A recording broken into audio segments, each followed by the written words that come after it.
You've been told that peace comes from escaping, from leaving the city, turning off your phone, going somewhere quiet. But what if I told you the real noise isn't outside, it's inside? That even in silence, your mind keeps spinning. Worries about tomorrow, regrets from the past, and that tight feeling in your chest, it never really goes away. You try to breathe deep, but something still feels heavy. Here's the truth no one told you. Peace isn't found outside, it's built inside, not by running from your mind, but by understanding it. For thousands of years, Buddhist masters have passed down the tools, not beliefs, not dogmas, practices, real, practical ways to calm the mind, to open the heart, to find strength in stillness and beauty in impermanence. Tonight, you're not just falling asleep, you're beginning a journey inward, into the quiet corners of your soul, where clarity lives and peace isn't a dream. It's a choice. As you listen, you'll feel it. Your thoughts slowing, your breath deepening, your heart softening. By morning, something will be different. The noise will be quieter, the world lighter, and you stronger. This isn't just sleep. This is Buddhist wisdom, gently rewiring your heart and mind while you rest. Are you ready? Let's begin. What if the thoughts you trusted most were the very ones keeping you stuck? That quiet voice in your mind, the one that narrates your day, interprets events, warns you, judges you, questions everything. What if that voice was not your truth, but your prison? Not loud, not cruel, but relentless, predictable, familiar. And what if there was a way out? Zen Buddhism doesn't teach you how to think harder. It teaches you how to stop believing the thoughts that limit you. Not by fighting them, but by stepping beyond them entirely. And one of the most powerful ways it does this is through koans. A koan is not a riddle to be solved. It's a key, a small phrase, a question, a story, crafted not to explain, but to disrupt, to shake the very structure of your thinking mind until something breaks open, and what's left is clarity, silence, presence. Koans don't give you answers. They reveal that the answers you've been chasing were never the point. Let's look deeply into this practice, not from the outside, but from inside your own experience. Right now, as your mind settles, let's begin. Koans are simple in form: a sentence, a question, a scene between teacher and student. At first glance, they don't make sense. That's the point. They're designed to slip past the rational part of your brain, the part that tries to solve everything, and instead engage something deeper, your direct awareness. Take the famous one. What is the sound of one hand clapping? It doesn't have an answer, not a logical one, not a clever one. Any attempt to explain it leads nowhere, and that frustration, that mental block, is part of the medicine. You see, most of your thinking is a loop. Thought leads to reaction. Reaction leads to more thought. Over time, it forms grooves in your mind. Patterns, beliefs. You don't even question them. They feel like you, but they aren't. Koans are like small explosions in that loop. When you sit with a koan, sincerely, without trying to outsmart it, your habitual thoughts begin to short-circuit. The mind stutters. And in that pause, that blank space, something remarkable happens. You become aware of awareness itself. That might sound abstract, but it's not. You stop being the person thinking and become the presence noticing the thinking. That shift, from identified thought to spacious witness, is what Zen calls awakening. Not an idea. A felt shift in how you experience reality. You're no longer trapped in the river, you're standing on the shore. The koan doesn't make that happen. It just shakes the system hard enough for it to collapse, even for a moment. And that moment changes everything. This is why koans aren't explained. In Zen, teachers don't say, "Here's what this koan means." They don't interpret. They wait for the student to experience the collapse, to taste the shift. Because understanding doesn't set you free. Experience does. Let's go deeper. There are thousands of koans. Some one-liners, others full dialogues. One of the oldest is, "A monk asked Joshu, 'Does a dog have Buddha nature?' Joshu replied, 'Mu.' That one word, mu, has been meditated on for centuries. It means no, but not in the way we usually think. In Zen, it's said that mu is not an answer. It's a gate. The student is told to sit with it, breathe with it, repeat it like a mantra, not to find meaning but to burn through illusion. The practice is intense. You sit with mu not for minutes, but for days, weeks. Every breath becomes mu. Every step, every heartbeat. The word saturates your being until it stops being a word and becomes a force. Until your entire mind collapses into it. And in that collapse, people report something extraordinary. Not an insight, but an unshakable silence. A peace that has no opposite. That's not mysticism, that's neurological disruption. Modern neuroscience has found that repetitive, non-logical focus, like koan meditation, changes the brain's default mode network. This is the network active when your mind wanders, when you self-reflect, when you judge, when you overthink. Koans interrupt that network. They lower activity in the regions associated with self-narrative and increase activity in areas related to sensory awareness. In simpler terms, they take you out of your head and into the present moment, deeply, lastingly. But here's the subtle power of a koan. It doesn't force the mind to stop. It exhausts it. You try to understand. You fail. You try again, you fail again. Eventually, the thinking mind gets tired. It drops the need to figure it out. And right then, when effort is gone, space opens. And in that space, awareness blooms. Not in the future, not in the past, but here, now.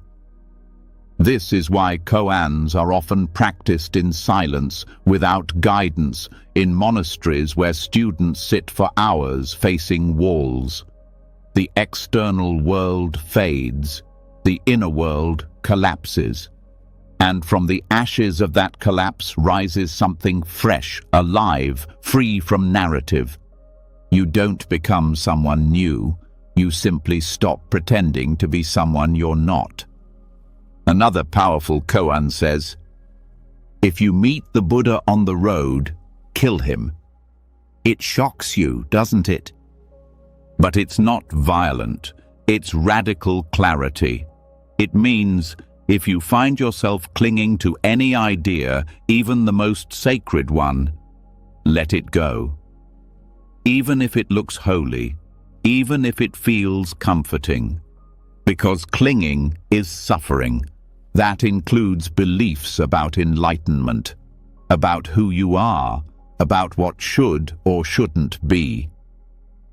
True awakening isn't built on ideas. It's found when all ideas fall away and what's left is unfiltered awareness. The kind you don't chase because it's already here. The kind that's been silently present behind every moment of your life. Koans don't give you that awareness. They remove what blocks you from seeing it. Now let's bring this to where you are. You don't need to live in a monastery to benefit from koans. You don't need a Zen master or a robe. You need only sincerity and willingness to sit in not knowing. That's rare. Most people want answers, fast ones, neat ones. But Zen invites you to sit with the mess, to let it burn without running. And that's why this practice is not easy, but it is real. Take this into your own life. Next time your thoughts spiral, when fear speaks or anxiety grabs you or the mind plays its usual game, don't try to fix it. Don't argue with it. Don't escape. Ask yourself a question you can't answer. Something like, who is hearing these thoughts? What was my original face before I was born? Where is the mind if it can't be seen? Ask sincerely. Then sit in the space the question creates. That space is where transformation begins. It's the space where the thinker disappears and awareness remains. That's not philosophy. That's freedom. You may begin to notice something strange. After sitting with koans for a while, your usual reactions feel slower, softer. The anger that used to flare up immediately now feels less automatic. The urge to defend, to argue, to control, they don't grip you like before. That's not magic. That's what happens when the mental grooves are softened. Koans dissolve your automatic programming. They don't give you new thoughts. They create space between thoughts. And that space is where peace lives. You'll also notice your sense of identity begins to shift. The story of me, with all its worries, ambitions, memories, and fears, begins to feel less solid. Still there, but less sticky. Not because you've erased yourself, but because you see clearly it was never as solid as you thought. The mind tells stories. Koans expose the storyteller. Eventually, even the question, who am I, begins to fall apart. Not into despair, but into openness, into stillness, into a kind of joy that doesn't depend on answers. Koans aren't meant to be understood. They're meant to be lived. They're fire, not furniture. You don't carry them around. You burn in them. You let them consume your false certainty. And in the ashes, discover a kind of knowing deeper than thought. A knowing that doesn't need to speak. And here's the most beautiful part. Over time, your entire life becomes the koan. Every moment is an invitation. Every emotion, a doorway. Every conflict, a mirror. You stop asking for things to make sense and start sensing the mystery that was always here. Not needing answers is the deepest answer of all. So tonight, as your body softens and your breath slows, let your mind soften too, not by effort, but by surrender. Let go of the need to understand. Let go of the story that something's missing. If a thought comes, let it come. If confusion rises, welcome it. If silence stretches out, trust it. Sit with a question you can't solve. Let it echo inside you. Not to reach a conclusion, but to dissolve the illusion that you ever needed one.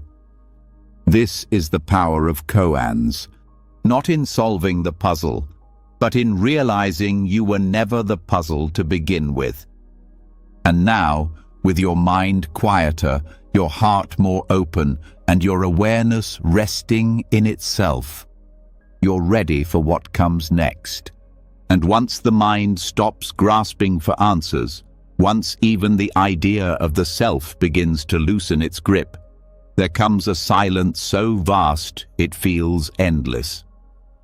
But within that silence, there is sound.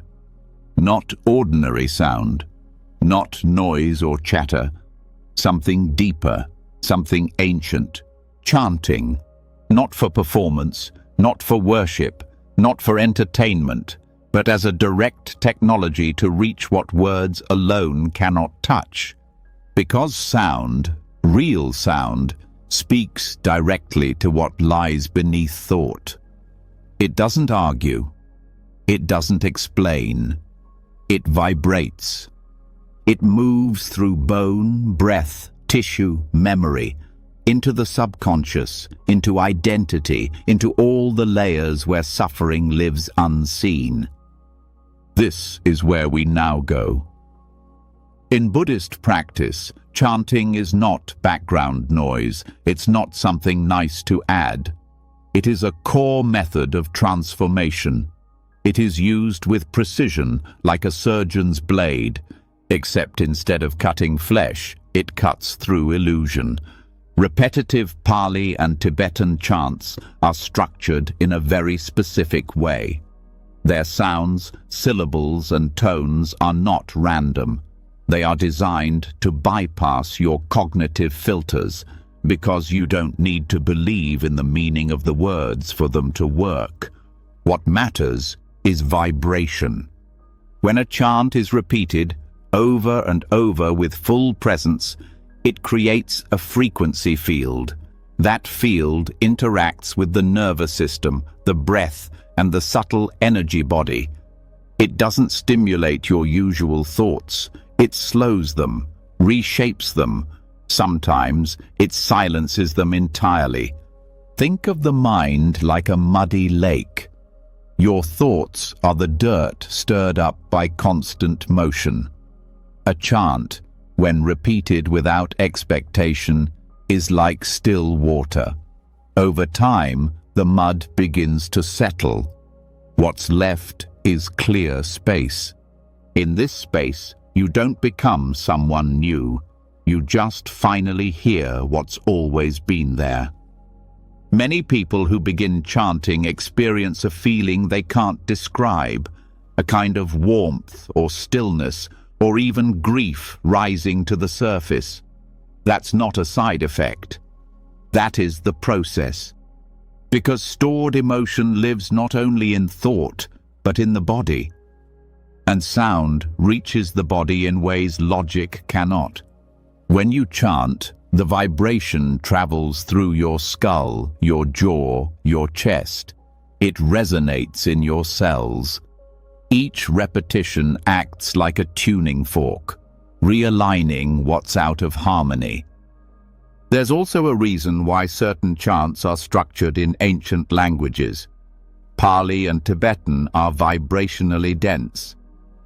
The syllables hold power not because of what they mean in translation, but because of how they feel in the body. Chants like Om Mani Padme Hum or Gate Gate Parasam Gate Bodhi Svaha are multi-dimensional tools. They aren't affirmations. They don't reinforce identity. They dismantle it, gently, layer by layer. Let's go deeper.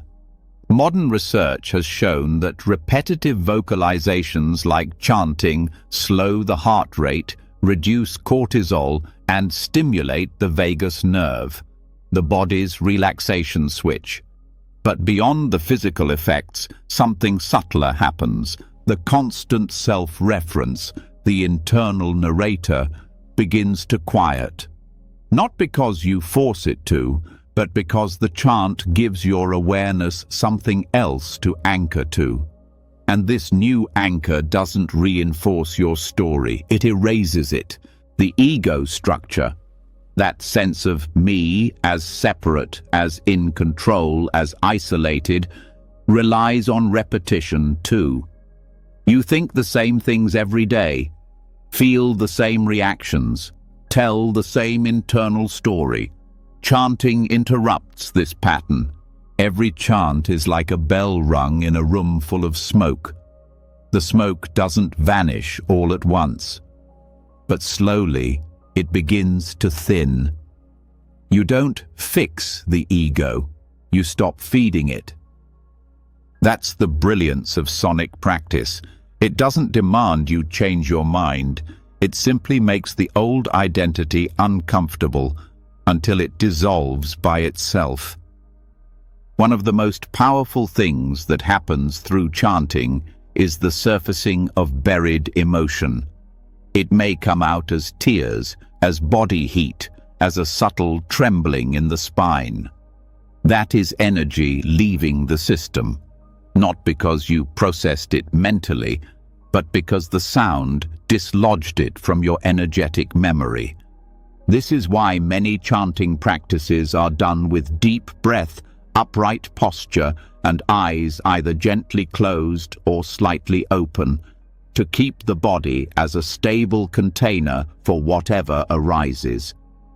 And here's what's truly profound. Chanting becomes a mirror. Over time, you begin to hear yourself differently.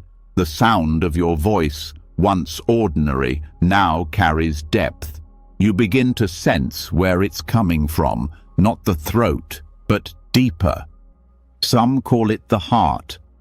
Others call it the hara, the center below the navel. Whatever name you use, the point is the same. You begin chanting from presence, not from personality. And that shift reconditions the entire system. What used to be emotional reactivity becomes space. What used to be anxiety becomes grounded vibration. And the more you chant, the more your system learns to live at this frequency, not just during practice, but in daily life. Now something subtle begins to happen. You're no longer trying to feel calm. You simply chant, and calm becomes the byproduct. You're no longer trying to feel worthy. You chant, and the feeling of lack evaporates. Not because you convinced yourself you're enough, but because the chant dissolved the question entirely. In this way, sound does what self-help never can. It doesn't build a better mask. It removes the need for one. There's also a deeply relational dimension to chanting, especially when done in group practice. A group repeating sacred sounds creates a shared field, a resonance that links nervous systems. Breaths sync, heart rates align, identity begins to dissolve, not just as an individual, but collectively. In that space, competition, comparison, even the urge to be seen, all melt away. What's left is communion, not with people as personalities, but with being itself. Even when practiced alone, the chant connects you to something larger, a lineage, a thread of sound stretching back centuries. Your voice joins that thread, not as ego, but as offering, as continuity, as part of something timeless. And here's the beauty. You don't need to be good at chanting. You don't need a perfect voice. In fact, the more honest, unrefined, and heartfelt the chant, the more powerful it becomes. Because chanting is not about control. It's about surrender. You're not doing something to get a result. You're letting go into the sound and letting the sound work on you. Over time, something profound happens. You stop trying to change yourself. You simply chant, and the excess falls away. Not all at once, but rhythmically, like waves smoothing a stone. You'll notice subtle shifts. Emotional reactions soften, Mental noise quiets. You don't react as fast. You listen more. You feel more rooted, because you're living from the vibration now, not from the narrative. There are also chants designed to invoke specific qualities: compassion, clarity, protection. These aren't magical words, they're vibrational alignments. By repeating them, your system entrains to that quality. For example, chanting the name of Avalokiteshvara, the Bodhisattva of compassion, isn't worship. It's vibrational training. You're aligning your nervous system to the frequency of compassion itself, and over time, that frequency becomes your baseline. You respond to life with more tenderness. You judge less. You forgive faster, not because you try, but because the vibration has changed you. And perhaps most powerful of all, chanting teaches you to feel presence, not conceptually, but in your whole body. You don't have to think about being here. You resonate here. Even in silence, the chant echoes inside you. Your body hums, not with anxiety, not with striving, with stillness. That stillness is not empty. It is full of subtle warmth, full of presence, full of life without effort. And from that place, something begins to emerge. Not a new belief, but a new way of being. One that does not cling. One that does not fear silence. One that does not need to prove itself. You've heard that the ego fears silence. That's true.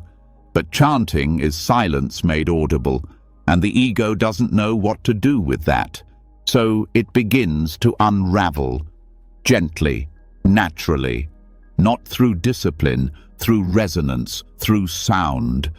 And one day, as you chant, something may happen. You stop thinking, you stop even trying, and all that's left is vibration, no boundary, no you, just pure awareness moving as sound, not separate, not seeking, just being. And when the chant ends, you don't lose the feeling. It lingers, it permeates. The ego may return, yes, but now you know it's not permanent. Now you've tasted something deeper, and once you've heard the silence behind the sound, you'll never unhear it. So as you rest now, let your breath become the chant. Let your thoughts be met with vibration, not argument. Let your voice, even in silence, continue to echo from the deepest part of you. Let the chant continue, not as repetition, but as remembrance. The remembrance of who you are, beneath all stories. And once sound has cleared the noise, once chanting has softened the walls that kept you distant from yourself, something begins to rise, something raw, something real. Beneath the calm, emotion stirs. Not the surface tension of the day, but old currents, ancient echoes living deep in the body. Moments never fully felt, pain never fully processed, emotions once too overwhelming, now surfacing quietly. This isn't regression. This is release. Because the body remembers what the mind forgets. It holds grief in the jaw, fear in the stomach, shame in the chest. These feelings don't vanish with time. They wait, beneath posture, breath, heartbeat, until the right practice allows them to dissolve. Elemental meditation is that practice. Not visualizations, not distractions, but direct experience of the primal forces that form everything, including you. Earth, fire, water, air, space. Each element is not symbolic. It is alive in you. You are not separate from nature.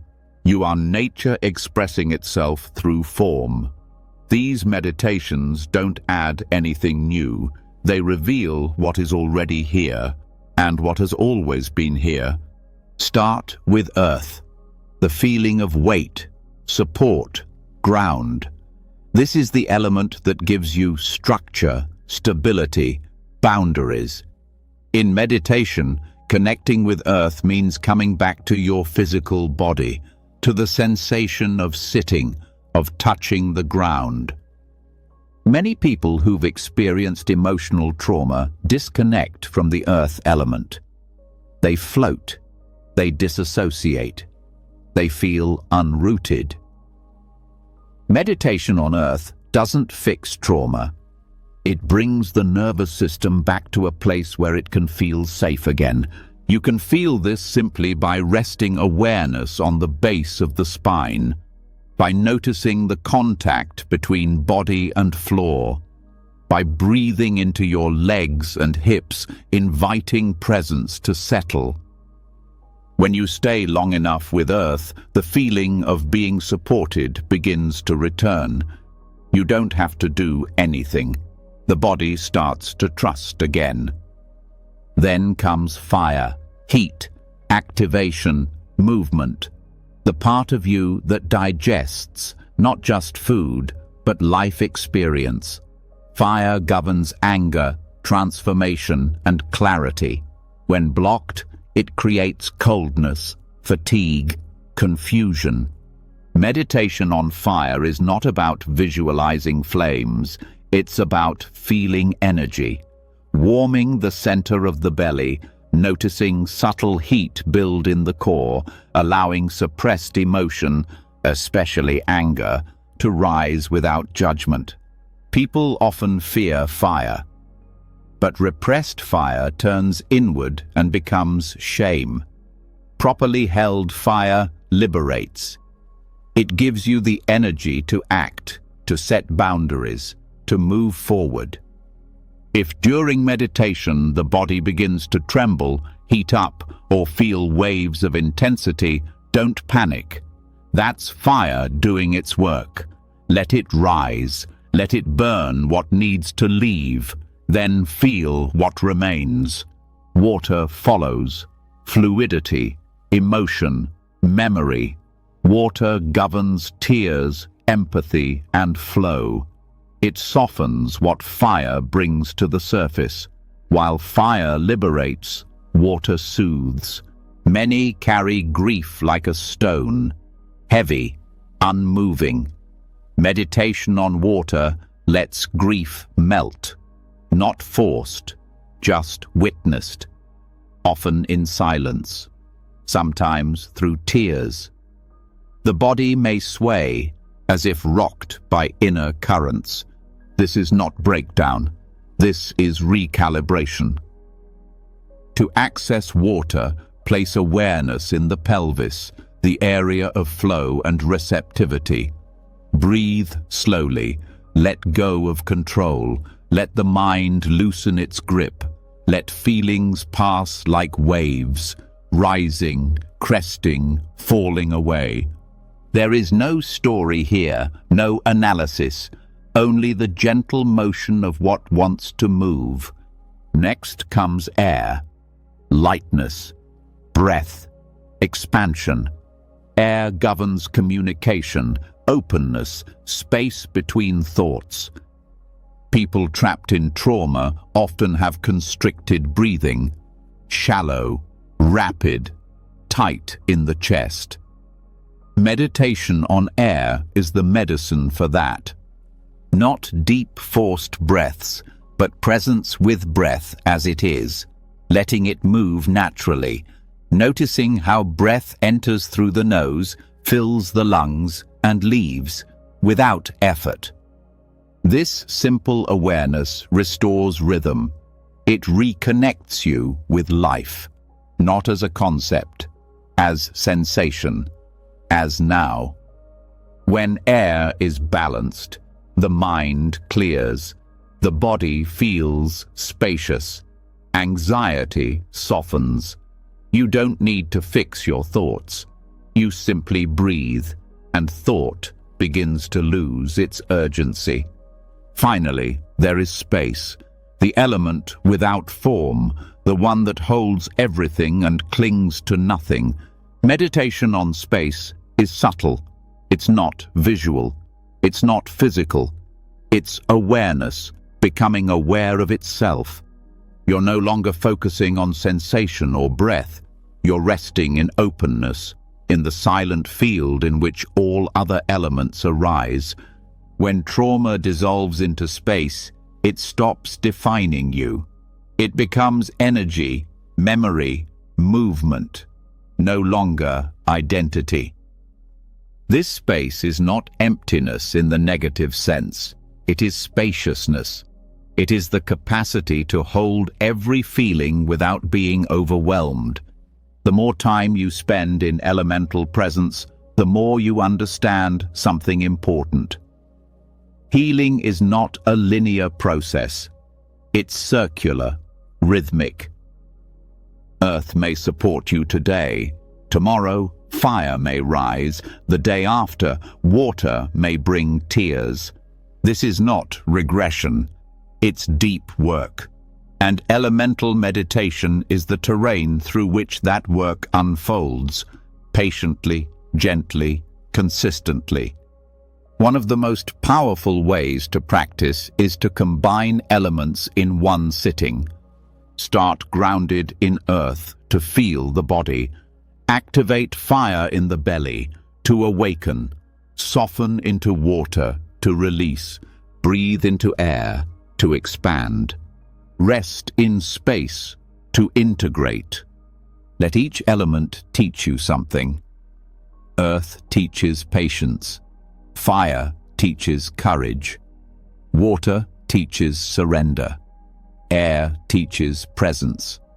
Space teaches freedom. No emotion needs to be solved. It needs to be held, not in thought, but in elemental awareness. If sadness arises, where does it live? Does it feel heavy like earth, hot like fire, wet like water, tight like air?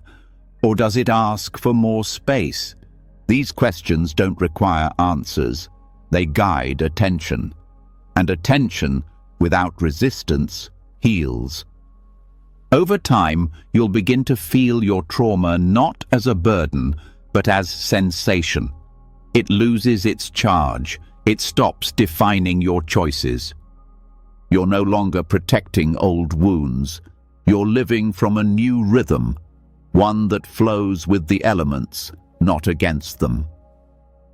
There is also a subtle intelligence in the body that gets activated through elemental meditation, a kind of deep knowing, not mental, somatic.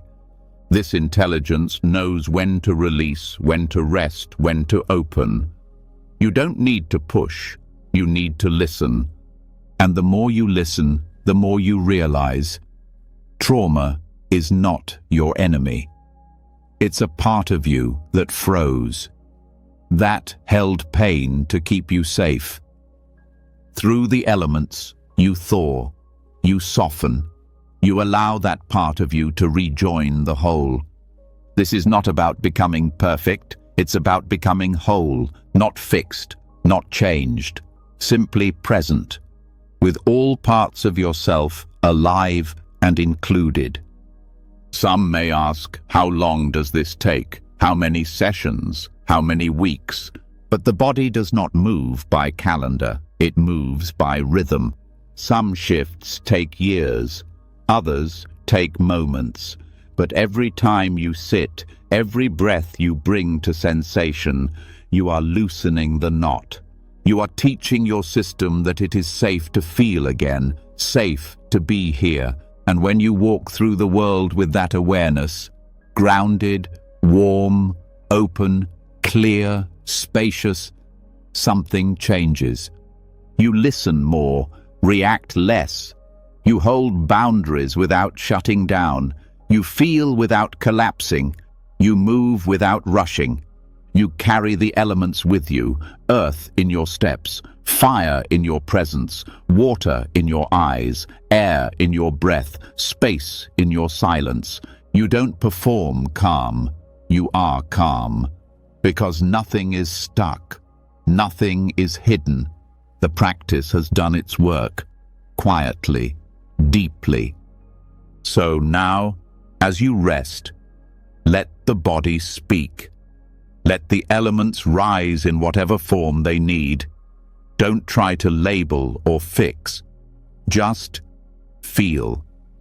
Let what's frozen melt. Let what's heavy settle. Let what's tight expand. Let what's distant return. Let what's lost be welcomed. No need to rush. No need to understand. Just stay. The earth holds you. The fire warms you. The water softens you. The air opens you. The space frees you. Let that be enough. And when you're ready to move forward, something deeper will come with you. Not a story, not a scar, a stillness. One that remembers you are whole, you always were. And once the elements have softened the body, released the memory locked in the muscles, and returned the mind to stillness, something unexpected begins to open, a deeper sensitivity. Not just to yourself, to everything. A kind of quiet empathy that doesn't ask for attention, doesn't announce itself, but feels everything around it more fully.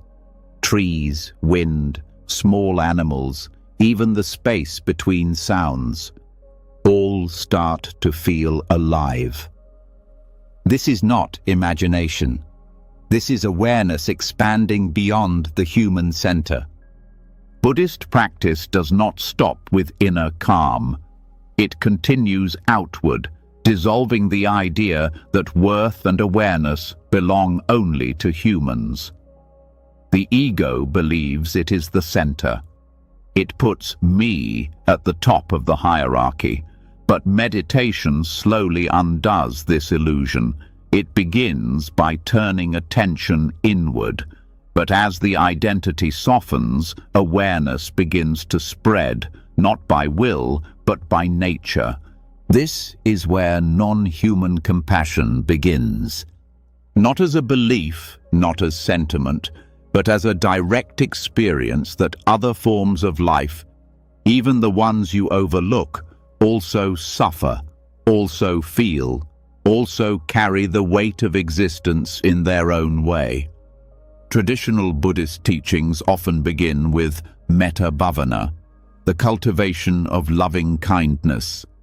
This practice begins with offering goodwill to yourself, then others, then neutral people, and eventually enemies. But the deeper layers don't stop with people, they go beyond. Buddhist texts often include the line, "May all beings be free from suffering." All beings, not just friends, not just humans, beings with wings, with fur, with shells, with scales, beings that crawl, that swim, that live in the soil, even beings you cannot see. This isn't poetry, it's discipline. To sit in silence and actively generate warmth toward what your ego would normally ignore or reject. At first, it feels unnatural, maybe even strange. The mind will resist. It will say, "They're just animals. They're too small. They don't matter. They don't understand." But with sustained meditation, the resistance softens. You begin to feel differently. A spider no longer looks like a threat. A bird's cry is no longer background noise. Ants on the ground seem less like interruptions, more like neighbors. And when you feel that shift, even once, it stays with you. What's happening is simple. The boundary of self is expanding. The ego is no longer the edge. Compassion begins to include what was once invisible. The deeper the meditation practice goes, the more sensitive the system becomes. Not emotionally reactive, but open, clear, responsive. This is not weakness, it's refinement. To extend compassion beyond the human ego means to open your heart in ways that feel quiet, but radical. It doesn't require words. It doesn't need others to notice. It becomes part of your way of being. And here's the key. This extension is not driven by thought. It's not a moral checklist. It arises naturally when self-importance dissolves. When the thought, "I am more important than that creature," disappears, what's left is connection. In Buddhist cosmology, there are many types of beings: human, animal, hungry ghost, even gods. Not all visible, not all understandable through logic, but all seen as part of the same shared existence, all deserving of compassion. You don't need to believe in metaphysics to understand the point. The more open your awareness becomes, the more it touches everything it previously ignored. Even the smallest being, a fly buzzing near your ear, a beetle crossing the sidewalk, becomes worthy of kindness. And this kindness doesn't mean interference. It means awareness, a soft gaze, a silent wish, a decision not to harm, a willingness to see rather than dominate. Many people live with unconscious violence, not just in action, but in attitude. A quiet dismissal of anything that isn't useful, beautiful, or human. Meditation breaks that pattern by returning your senses to honesty. You begin to feel the presence of life in everything, in moss, in sunlight, in the cry of a night animal. This shifts your behavior, not out of guilt, out of clarity. You step more lightly. You pause before killing a bug. You notice how often your habits overlook other forms of life. This shift is not small. It changes everything. The ego likes to make things about itself. Even compassion can become performative. Look how kind I am. Look how much I care. But compassion beyond the human self is quieter. There's no audience, no applause, just presence. And this presence has no agenda. It doesn't help to feel good. It helps because help is needed. In many Buddhist rituals, monks chant for the well-being of beings they cannot see. This includes spirits, animals, beings in other realms. Not because they want something in return, but because compassion is not transactional. In your own practice, this can begin simply. Sitting in silence, breathing, and silently saying, "May all beings be safe. May all beings be free from suffering. May all beings know peace." You don't need to direct it anywhere specific. Just let it flow outward. Let it pass through the walls of your home, beyond cities, into forests, across oceans. Your mind may say, "This does nothing," but energy moves where attention goes. The point isn't to save the world. The point is to stop closing your heart. Compassion becomes your default when judgment is no longer needed, and that includes compassion toward what you feared or disliked. Insects, rodents, even predators, not approval, presence. You begin to understand. Fear hardens the heart. Compassion softens it. This is not about becoming passive. It's about seeing clearly without aggression, without superiority, without the old filter of me first. The more you include in your compassion, the more you feel supported, because you are no longer cut off. You no longer feel like a separate self navigating a threatening world. You feel connected to a field of life that includes you but is not limited to you. And from that connection, strength rises. Not the strength of control, the strength of openness. You start to feel that even silence has presence, that space is not empty, that the world is not inert. It's alive, watching, breathing, holding. This changes the way you speak, the way you touch, the way you rest. Your body begins to reflect this expanded awareness. Breath becomes more sensitive, your nervous system more calm. This is not philosophy. It's the nervous system relearning trust. Even the way you eat may change, not by rule, by reverence. You notice the life that made your food possible. Gratitude comes unforced. You also stop taking everything so personally. If someone is rude, you don't feel the need to defend. You start seeing behavior as part of conditioning, not essence. If you can feel compassion for a stray dog or a spider, you can feel it for a stranger, even for someone who acts with ignorance. Compassion is not approval. It is understanding that suffering leads to suffering, and kindness breaks the chain. You don't need to agree with everyone, but you no longer need to harden against them. This extension of compassion builds resilience, because when you're no longer constantly protecting the self, your energy frees up. You feel more available, more whole. This doesn't mean you never get angry or tired. It means those states no longer dominate you. You feel them, let them pass. Stay open. And the more open you stay, the more the world opens with you. You begin to sense that even the trees respond to presence, that animals look at you differently, that space itself feels softer around you, because what you offer is what you live inside. Meditation teaches this not through belief, but through direct contact. Each time you sit and offer compassion beyond your human concerns, you expand the field of being.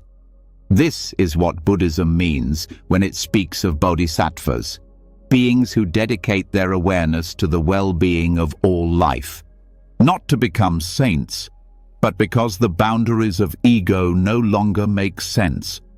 When compassion becomes boundless, peace follows, not because life becomes easy, but because resistance dissolves. You walk through the world not above anything, but with everything. This is not perfection. This is participation. And in this participation, healing deepens. Because now, even when you feel lost, you know you're not alone. You're part of something greater than fear, greater than self. And from that place, the heart can finally rest. So now, as you breathe quietly, let that compassion extend. No need to try, just feel. Let it move beyond the body, beyond walls, beyond species. No words needed, just presence and trust. Something ancient is listening. And when compassion finally expands beyond the human form, when the boundaries of self dissolve into something wide, soft, and clear, another truth quietly begins to rise. The mind is not just in the head. It moves, it breathes, it weaves through the body, through sensation, through feeling. Thought is not only shaped by belief, but by energy. If the system is blocked, the mind is rigid. If the system flows, thought becomes light, adaptable, calm. This isn't metaphor, it's structure. In Buddhist systems, especially those rooted in Vajrayana, there is deep knowledge about this inner architecture. A body within the body, not visible under skin, not found on medical charts, but experienced directly in practice. A network of energy channels called nadis in Sanskrit or tassa in Tibetan. These are not physical nerves. They are subtle pathways where energy moves, where breath and mind meet. They shape the way you think, feel, and perceive. When these channels are clear, attention becomes flexible. When they are blocked, the same thoughts repeat, the same emotions loop, the same reactions feel inescapable. You may feel mentally trapped, but the real trap is energetic. Clear the block, and thought changes on its own. This is why Vajrayana teachings often focus not just on what you believe, but on how energy is moving in the body. Mental health is not separate from energetic hygiene. The state of your channels influences the state of your mind. There are 3 primary channels in many Buddhist subtle body maps. One on the left, one on the right, and one central. They begin at the base of the spine and move upward to the crown. The left is often associated with emotion and the lunar current. The right is connected to action and solar energy. The central channel, called the avaduti or uma, is where deep balance and stillness arise. When the left and right channels dominate, your mind flips between emotion and reaction, between craving and aversion, between fear and force. This creates mental rigidity. You grip, you resist, you push and pull. The mind becomes hard. But when energy enters the central channel, the movement stops. Not the breath, not the body, the grasping. Attention settles. Thought slows. A calm, bright awareness emerges. Not blank, not passive, clear. Practices that support this shift are not abstract. They are methodical. They involve posture, breath, gaze, visualization, and sometimes sound. One of the most foundational is breath retention, with awareness at specific points in the body. Not to control the breath, but to guide energy into the central channel. For example, by focusing on the space just below the navel while breathing gently and steadily, energy begins to pool there. If you do this without tension, the mind starts to stabilize, not by force, by structure. When the system is balanced, even difficult thoughts feel spacious. They rise and pass. They don't stick. In Tibetan texts, it is said that the mind rides the wind. Lung sem yerme. Wind and mind are inseparable. That means your thoughts move with your inner currents. If the winds are chaotic, the mind is scattered. If the winds are still, the mind is quiet. This is not poetic language. It is a lived experience. And the reason meditation often feels difficult is because the winds are not trained. They're stuck. They move in crooked patterns. This is where energetic hygiene becomes essential. You can sit in perfect posture with deep philosophy, but if your channels are tight, your mind will not settle. Training the subtle body means working with that energy, not forcing, not blocking, but aligning it. In traditional practice, yogic breathing is used not for strength, but for purification. Breathing in specific sequences, retaining for short moments, exhaling slowly, visualizing energy moving through the body. Each of these techniques is designed to create balance between the left and right channels and open the center. When the central channel becomes the main pathway for energy, the experience of meditation deepens quickly. You may feel warmth at the spine, brightness behind the eyes, a hum in the heart. But more important than sensation is the effect on the mind. You start to notice gaps between thoughts. Emotions arise and dissolve without crashing. Attention doesn't fight, it rests. And this resting is not dull, it's full of presence. The more you train this way, the more stable the experience becomes. You don't have to escape life to feel peace, you carry it inside your system. There are also points in the subtle body called chakras, though this term varies in meaning across traditions. In many Buddhist systems, these are considered energy hubs where channels meet. They are not places to believe in, they are places to feel. Each point holds different psychological qualities. The throat for communication, the heart for connection, the solar center for will. When these areas are open, the mind reflects their clarity. When blocked, mental patterns twist.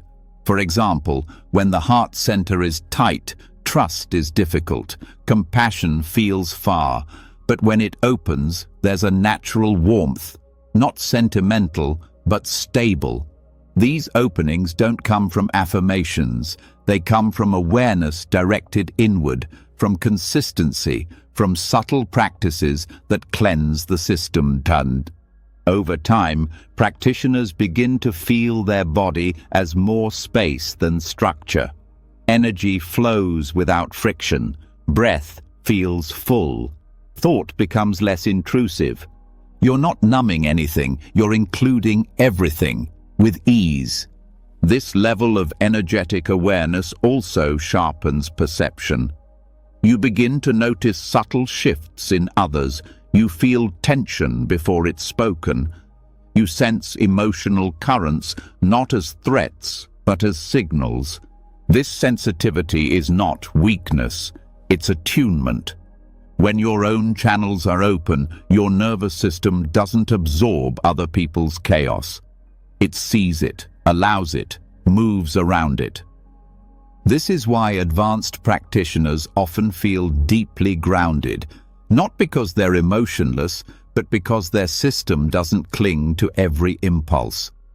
Training the subtle body also supports deep emotional digestion.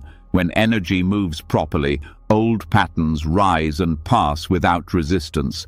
That tightness in your throat, the heaviness in your stomach, those are not random. They are places where breath stopped moving, where the mind held something too painful to feel. Through subtle body work, those places begin to loosen. Not all at once, gradually, gently. And as they open, mental resilience builds, because you're not escaping discomfort, you're learning to hold it with space. Over time, your system doesn't react the same way to stress. You don't feel hijacked by emotion.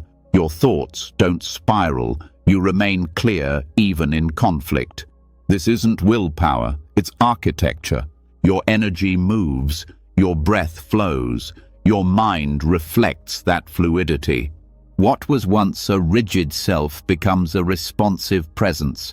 The structure that once felt like you, tight, defined, reactive, dissolves. What remains is presence, flexible, awake.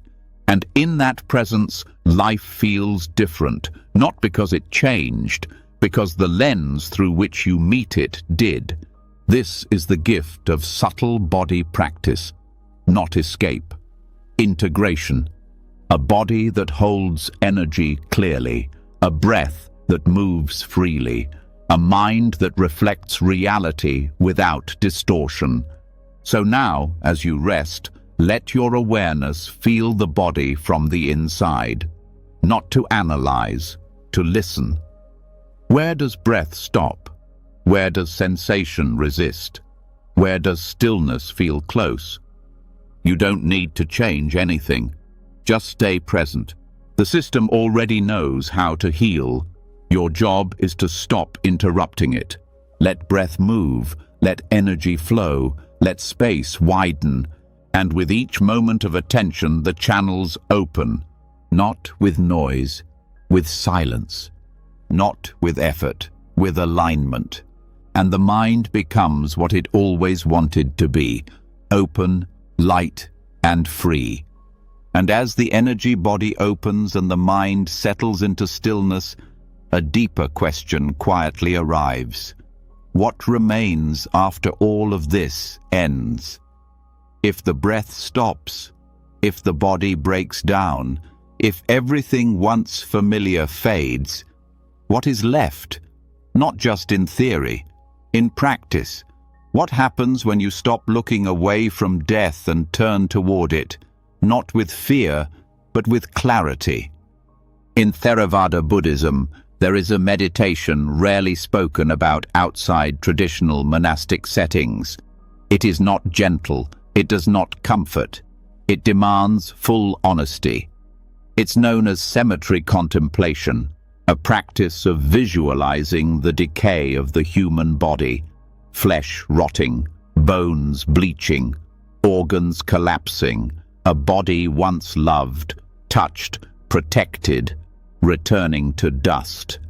To modern minds, this sounds extreme, but to those who practice it, this contemplation is not morbid. It is liberating, not symbolic, but direct. It cuts through illusion at the root. The core of this practice is not fascination with death, it's freedom from attachment. Fear arises when the mind clings to youth, to appearance, to control, to permanence. But when you stare directly at the truth of impermanence, the clinging starts to dissolve. The Buddha himself gave detailed instructions for this. He described 9 stages of decomposition. Practitioners would visit charnel grounds, sit near corpses, and meditate on each stage, watching skin turn grey, blood dry, muscles separate, insects gather. Nothing was hidden, nothing romanticized, just raw nature, unfolding without denial. Today, this is adapted through visualization, a mental process of seeing one's own body, not someone else's, going through those same stages. Not out of punishment, but to wake up, to pierce through vanity, to release the deep anxiety of losing what was never truly yours to begin with. This kind of meditation doesn't numb you. It softens the fear around what is already happening. Your body is aging. Cells die and renew. No thought, no diet, no belief can stop this. Contemplating death is not about adding fear. It is about removing the illusion that avoidance brings peace. Avoidance fuels anxiety. Direct seeing dissolves it. As you visualize the body breaking down, something profound happens. Your identity, so often tied to appearance, begins to loosen. You see that you are not the skin, not the smile, not the shape. You are the one watching change unfold, the one who remains silent and unmoved. This realization doesn't make you cold. It makes you honest. Suddenly, other people's bodies lose their false power over you. Attraction, envy, disgust, they all begin to shift. You understand that everyone you see is walking toward the same disintegration. That insight humbles you, softens you. It erases the sharp line between you and them. In this way, cemetery contemplation is a deep form of compassion. Not sentimental, real. You no longer pretend anyone escapes suffering. And in that, you begin to respond to others not from judgment, but from shared fragility. This doesn't make life meaningless, it makes it urgent. It strips away distraction. You no longer spend weeks chasing things that don't matter. You stop holding grudges over small insults. You see how short this all is, how precious, how easily it slips away. When you hold that knowledge, not as thought, but as lived recognition, your nervous system stops grasping. You breathe more fully. You don't rush. You stop needing to prove anything. Even ambition softens. Not because you give up, but because you stop confusing success with safety. Safety was never in control. Safety is in awareness. Cemetery contemplations also untie the knot of fear surrounding death itself. Most people carry subtle dread, not just of dying, but of disappearing, of being forgotten, of not existing. But when you sit with death, see it clearly, feel it move through your imagination without resistance, the dread begins to fade. Death becomes natural, not a punishment, but a process, like leaves falling, like rivers drying up. It's not personal, it's pattern. And when that understanding enters your body, not just your thoughts, something lets go. You stop trying to keep everything perfect. You stop fearing mistakes. You start living from a deeper rhythm. There's also something uniquely clarifying about visualizing your own death. You realize what matters, not hypothetically, tangibly. You begin to ask, if today were my last, where would my mind go? Would I regret? Would I blame? Would I withhold love? These questions stop being philosophy. They become action. You speak more honestly. You forgive faster. You listen more carefully. Because you've trained the mind to see what most run from. And that training leaves an imprint. It also brings peace in difficult times. When others die, or when sickness comes, your mind doesn't spin in panic. It stays steady, not from detachment, from readiness. You've sat with this, you've prepared, you've looked into the mirror and not turned away. That readiness also brings dignity. You begin to treat others with more depth. You value the presence of those around you more. You don't waste time in shallow interactions. You feel the weight of this brief existence and respond with respect. Cemetery contemplation also disrupts ego inflation. It cuts through the belief that you are immune, exceptional, untouchable. This is not humiliation. It is honesty. No one escapes decay, not saints, not geniuses, not you. And when you embrace that, you start focusing on what truly matters, the quality of your awareness, the way you treat others, the depth of your presence, because everything else is going. This practice also helps when facing sickness. If you fall ill and the body begins to weaken, the training supports you. Instead of panic, there is acceptance. Instead of despair, there is clarity. You've already rehearsed this, not to give up, to let go. Some people think meditation is about escaping reality, but cemetery contemplation proves the opposite. It's about entering reality so fully that even death loses its edge. In monastic training, young monks often spend months with this practice. They don't rush through it. They allow each stage of decay to become part of their memory. Skin loosening, tendons separating, skulls cracking. It's not obsession, it's purification. Because after seeing your own death so clearly, trivial worries dissolve. You realize you don't have time for pettiness. You don't need to waste your life defending pride. You'd rather be kind than right. You'd rather be aware than busy. And that shift affects every relationship. You become more present with others. You let go of needing to control how people see you. You stop performing. Because death strips all costumes. And you've already seen that. This isn't about living with fear, it's about living with focus. When you train the mind to stay steady in the face of decay, you train it to be free. Nothing can shake it. Not loss, not change, not uncertainty. Because you've faced the deepest one, the end, and found presence there too. Over time, the cemetery practice becomes more than a meditation. It becomes a lens. You walk through life seeing its fragility, not in a morbid way, in a grateful one. You take less for granted. A friend's laughter, a warm meal, a quiet morning. These are not background anymore. They are miracles. You treat them that way. The final result of this practice is a kind of courage, not dramatic, quiet.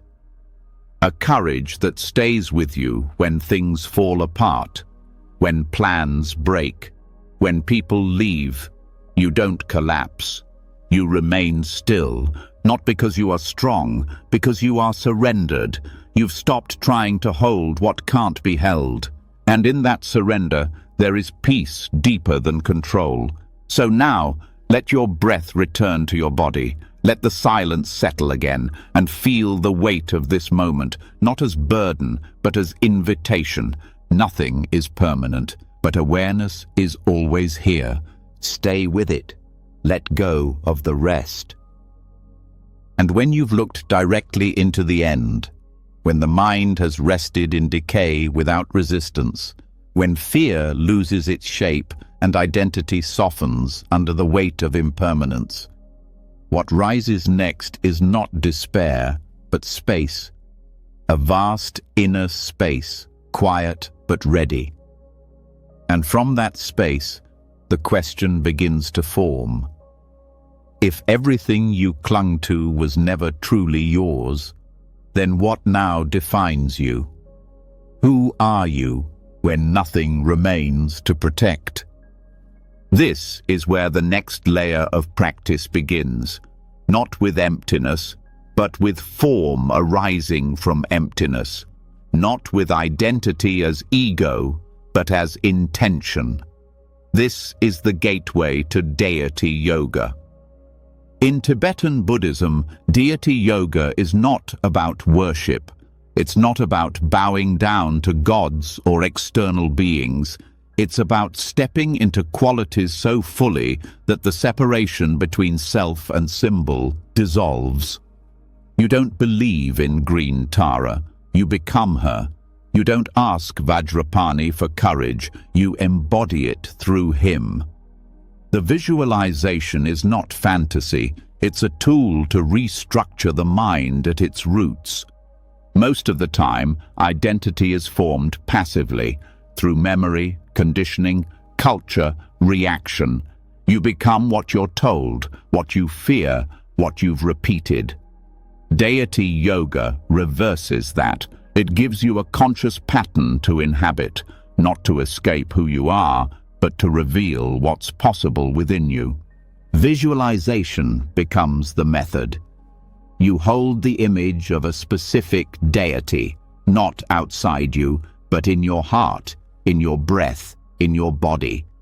You study their posture, their color, their expression, not because it's exotic, but because each detail holds symbolic meaning tied to your mind. Green Tara, for example, represents swift compassion. She's not passive. Her right leg is extended, ready to move toward suffering without hesitation. She's surrounded by lotus blossoms, symbols of wisdom that bloom from mud. Her gaze is direct, alert. When you sit with her image, you don't just see a figure. You begin to feel what it means to respond to pain, not with panic, but with fearless love. This isn't pretending, it's training. Just like repeating anger makes you more reactive, repeating courage reshapes your nervous system. When you visualize Tara, recite her mantra, and breathe with her form, You are not escaping pain. You are expanding your response to it. In the same way, Vajrapani is the protector, the embodiment of strength. Muscular, fierce, wrapped in flames. Not to attack, but to burn through illusion, to cut what binds the mind. His image is fierce because he holds the energy many are taught to suppress. Anger, force, power. But in deity yoga, you don't deny these energies. You learn to channel them. Vajrapani teaches you to hold that fire with awareness, to transform it into clarity and action. Each deity is an archetype, a mirror, a map. You don't pray to them as something above you. You call them forward as something already seeded inside you. And through repetition, that seed starts to grow. This is why visualization is not just imagination, it's embodiment. You bring the form into your mind and into your breath until the boundary dissolves. You feel the deity's qualities as your own. Over time, those qualities become default. Confidence becomes natural. Compassion becomes the first response, not the last. The process involves many layers. There's outer visualization, where you see the deity in front of you. Inner visualization, where the deity appears at your heart. And secret visualization, where you realize the deity was never separate from you, that every mantra you've spoken, every image you've held, was a reflection of your own mind waking up. The mantras are not spells. They are vibrational codes designed to shift your frequency. Repeating them while visualizing the deity builds neural and energetic pathways in the body-mind system. You begin to feel the resonance of the mantra, not just as sound, but as presence. When done consistently, this practice has psychological effects. It brings emotional resilience, sharper focus, greater patience. Not because you force these traits, but because you've spent time inside the template that holds them. Deity yoga gives your nervous system a new pattern to stabilize around, a higher frequency to return to. This process also heals internal division. Many carry unconscious shame, buried anger, unmet grief. These energies, when left unacknowledged, become blocks. Deity practice brings them into the light, not to suppress, but to integrate. You see that Tara doesn't reject fear. She meets it. Vajrapani doesn't destroy anger. He uses it to destroy ignorance. And slowly, you begin to relate to your own pain differently. You stop hiding from your shadow.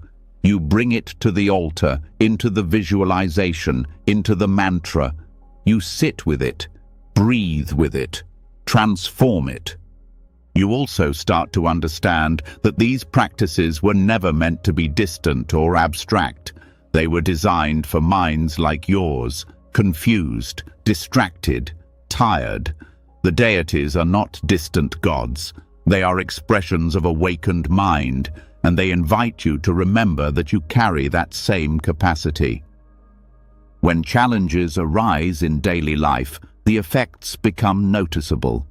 You react slower, you judge less, you sense strength when fear tries to rise, because you've rehearsed.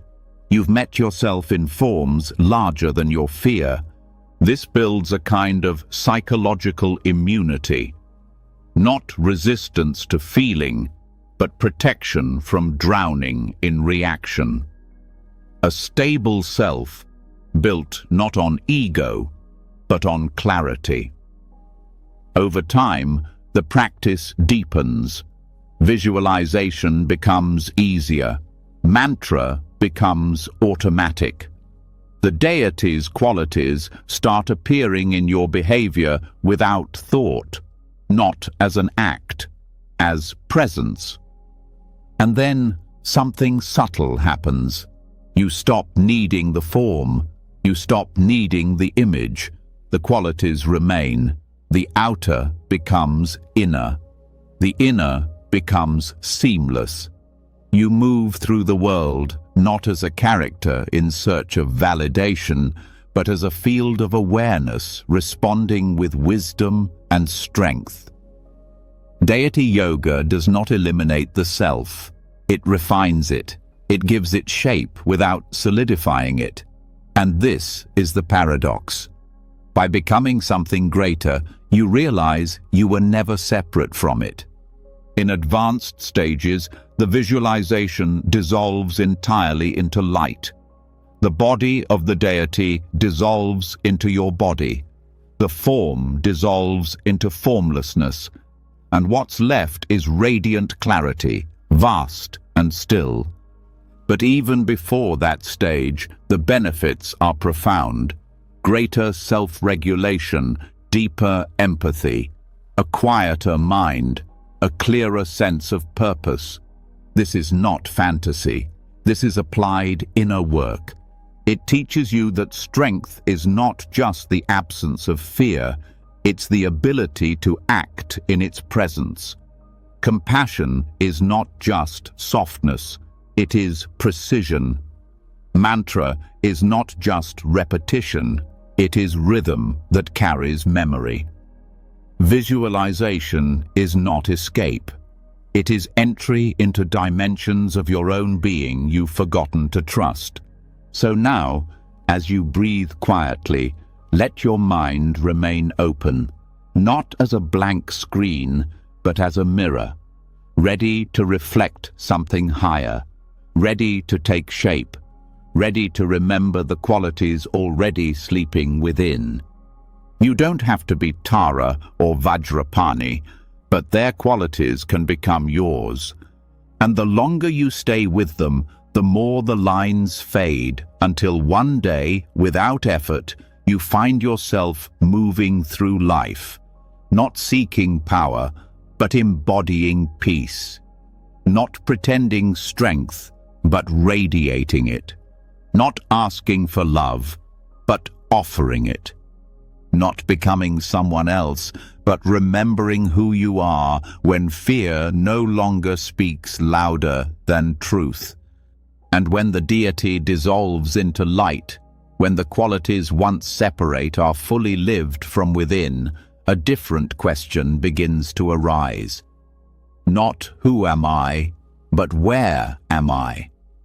Not just physically, psychologically, emotionally, spiritually. The awareness that once flowed in one direction now turns to see itself moving across layers, high, low, dense, open. In Buddhist practice, this is not a metaphor, it is a map not of places, but of mind states. This is where Buddhist cosmology enters, not as belief, but as a guide to resilience. The 31 realms described in Buddhist teaching are not locations you find in outer space. They are reflections of inner space, mental and emotional states made visible through narrative form. The point is not to convince the mind that these places exist outside of experience. The point is to show how often you visit them already.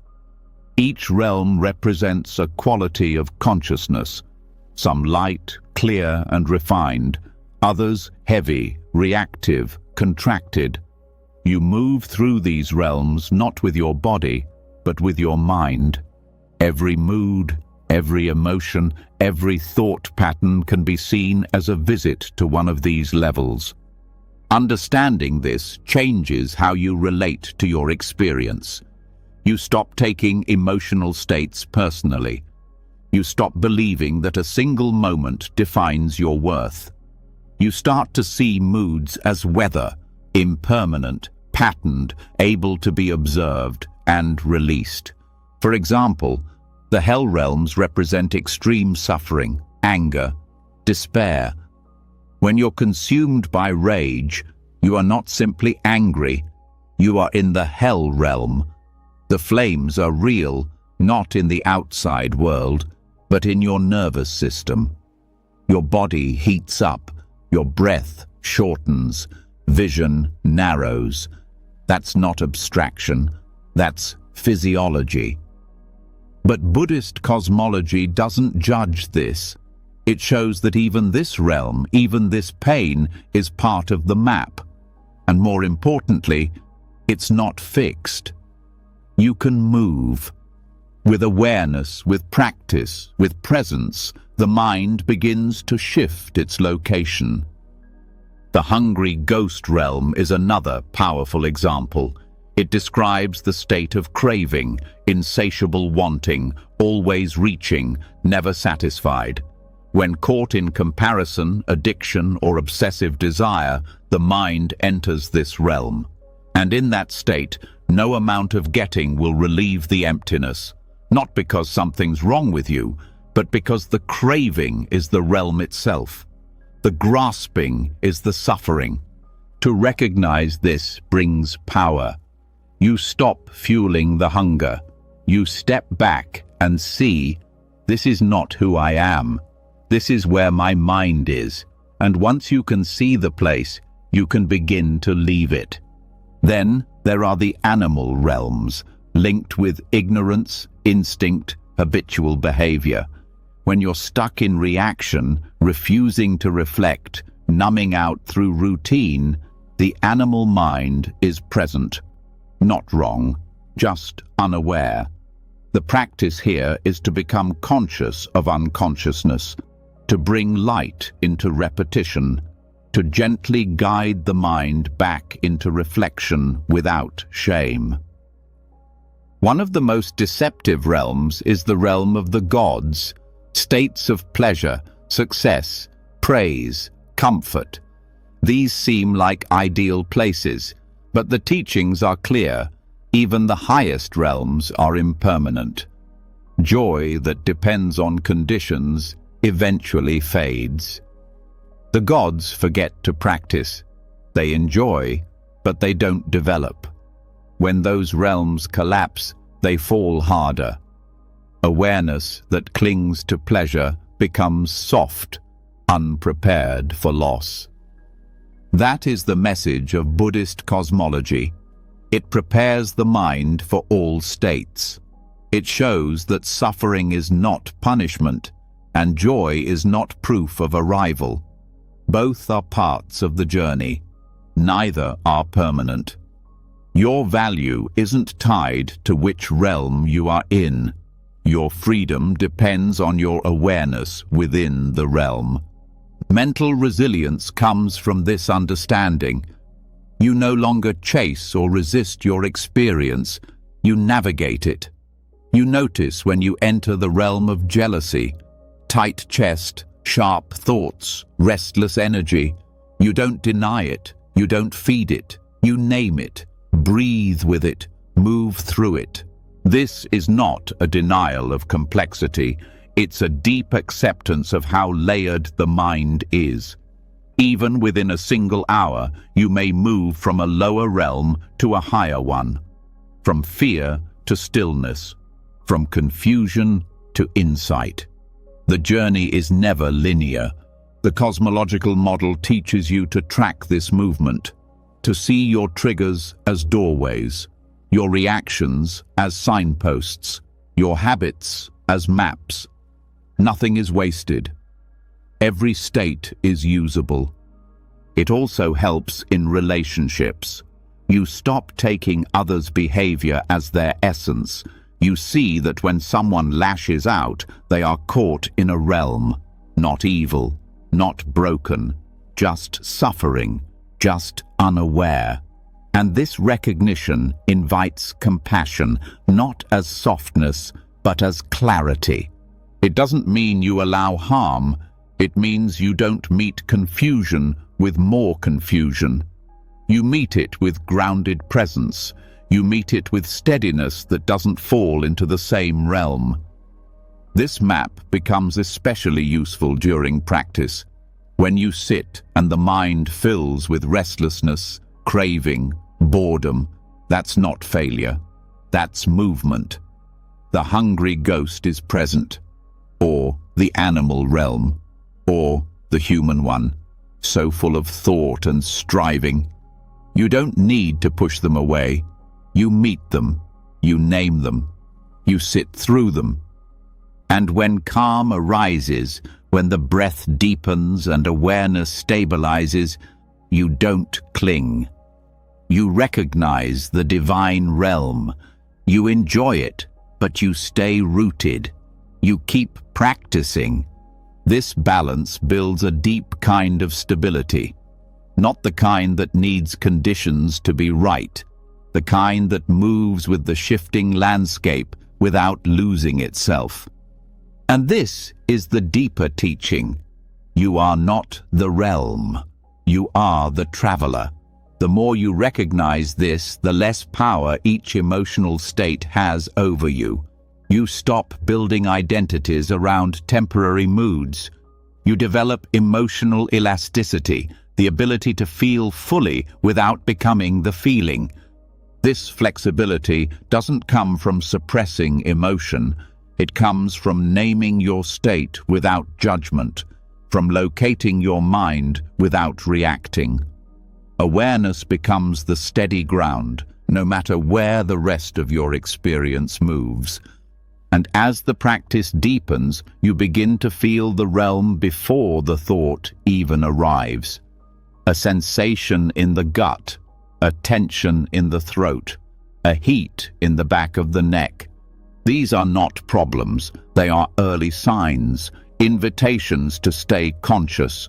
You start to see patterns, how certain events trigger certain realms, how stress invites craving, how praise awakens pride, how conflict stirs aggression.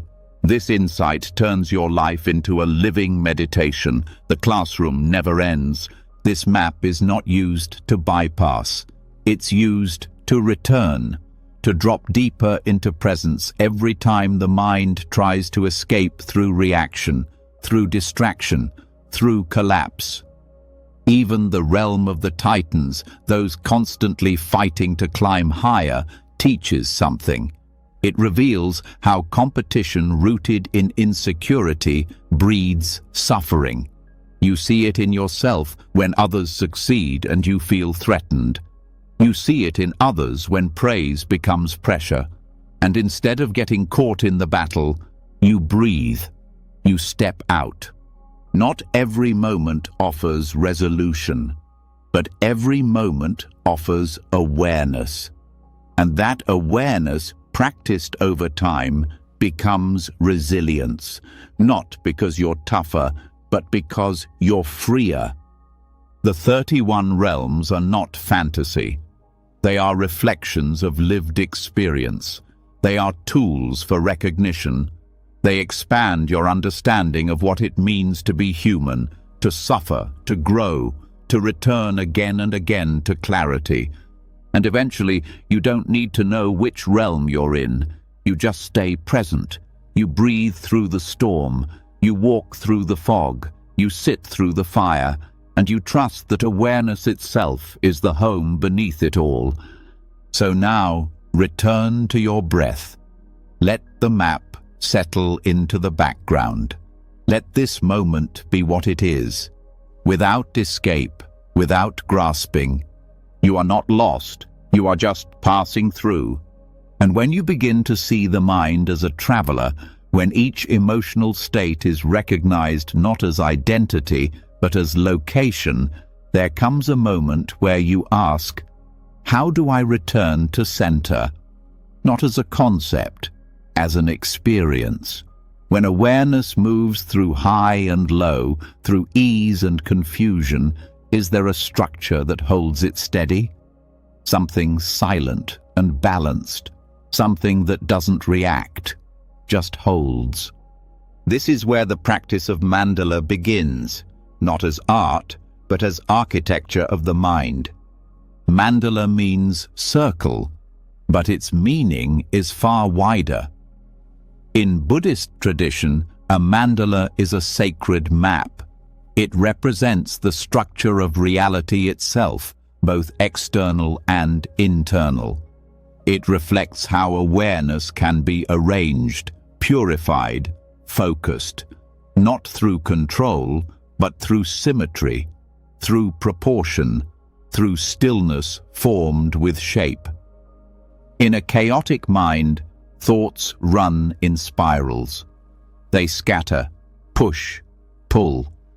Attention is like a flickering flame. The mandala does the opposite. It gathers, it aligns, it teaches the nervous system to rest through pattern. This is not a visual meditation alone. The shapes, colors, and layers of a mandala are not decorative. They correspond to elements in consciousness. Outer circles represent boundaries, protection. Inner squares symbolize foundation. Central points hold stillness. Each line is intentional.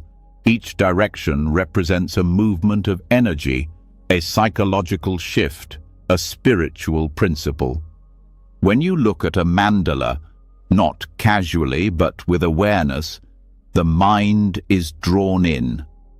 Not forcefully, gently. The symmetry pulls thought toward the center, not through logic but through resonance. The geometry becomes a mirror. Your thoughts begin to reflect its balance. For practitioners, creating or meditating on a mandala becomes a form of internal training, not in thinking, but in perceiving. You learn to hold structure without rigidity. You see that order doesn't limit you, it frees you from mental clutter. Each quadrant in a mandala may represent different states: wisdom, compassion, strength, clarity. As you move awareness across the visual form, those qualities awaken. The eyes feed the mind. The mind reorganizes itself. This is why Tibetan monks spend weeks creating mandalas from colored sand, not for display, for discipline, for purification, for remembrance. Each grain placed by hand, in silence, in devotion. The act itself is meditation. Attention is sharpened. Ego softens. The body, breath, and mind become one movement. And when it's finished, they destroy it. Always, without exception, not to erase effort, but to teach that even sacred order is impermanent. Beauty arises, holds, dissolves. What stays is not the form, it's the imprint, the training. That imprint stays in the nervous system. The more time spent with the mandala, the more naturally the mind begins to seek coherence. Clarity stops feeling distant. It becomes familiar. Mandala practice also improves concentration, not by resisting distraction, by giving the mind something to fully rest in. A single center, a layered structure, a stable field. Distraction loses power when attention is fully held by design. Over time, your way of seeing changes. You begin to notice symmetry everywhere, in nature, in sound, in relationship. You begin to feel when your thoughts are unbalanced, not in content, but in rhythm. You notice when emotion is loud but unstructured. You return to breath, to center. The mandala teaches you to pause. It also heals fragmentation.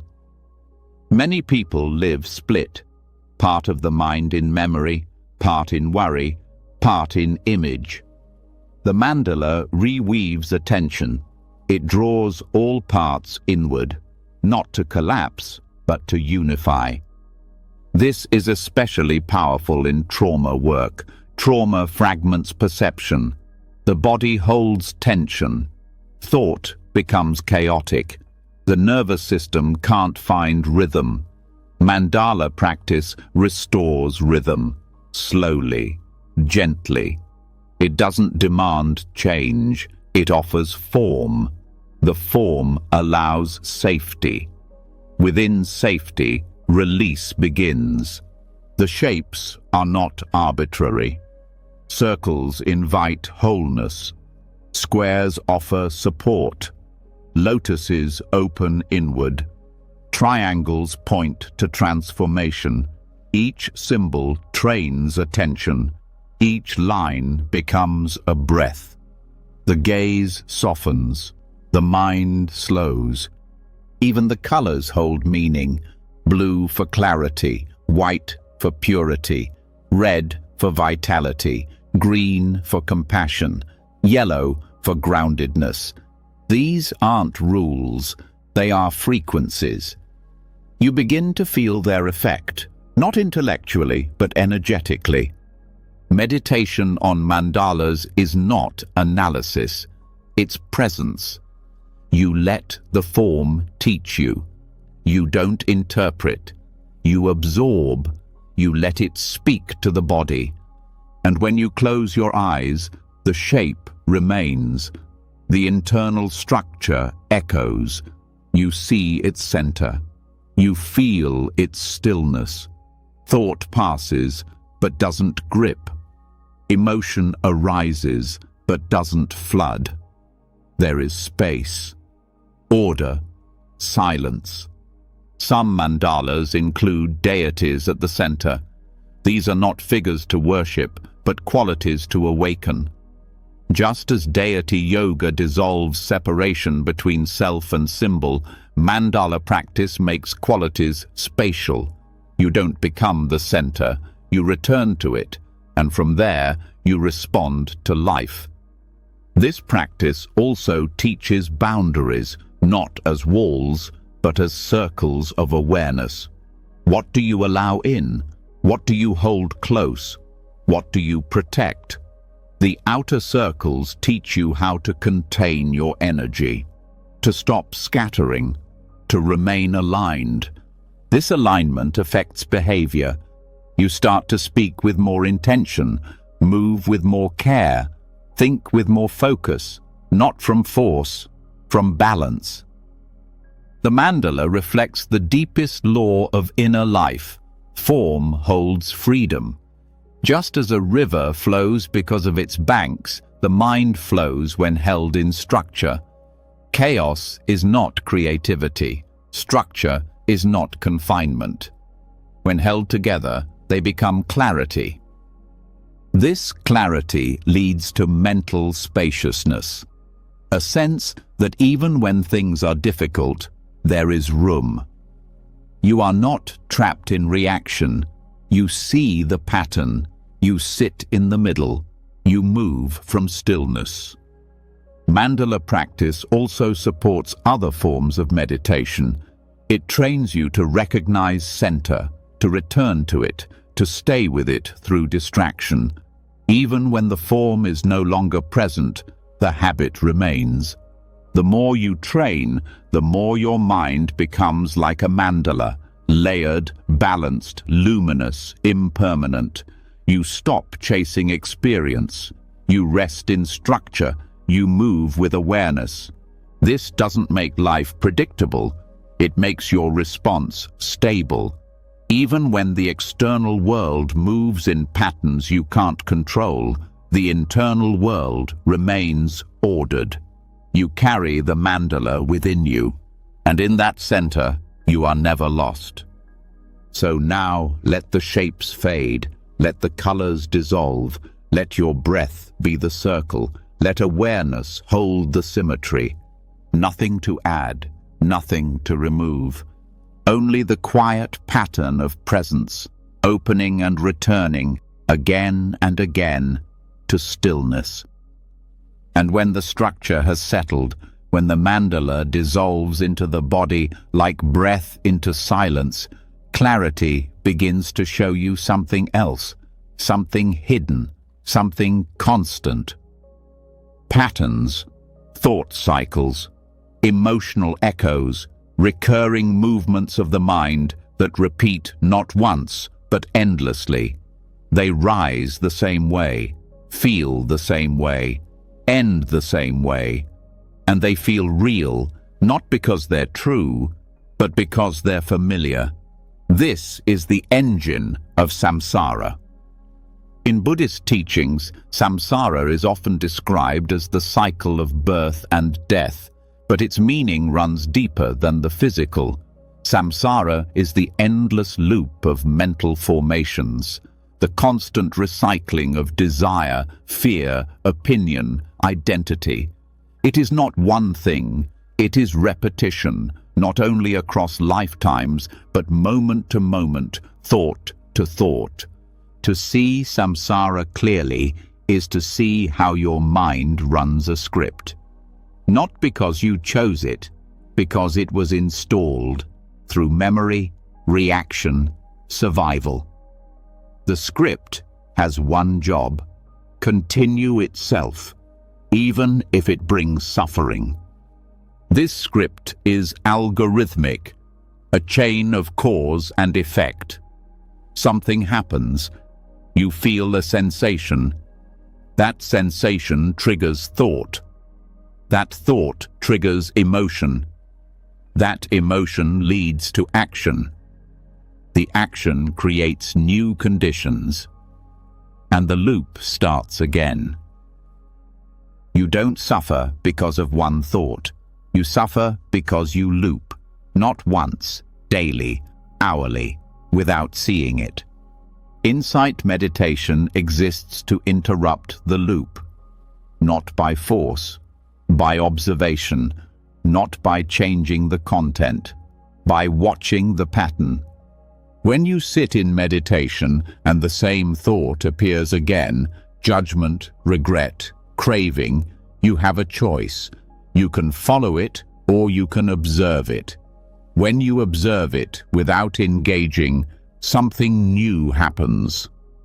The loop hesitates, it loses momentum. This moment of awareness is the break. The algorithm doesn't know how to continue when you don't react. It depends on reaction. It feeds on your unconscious agreement.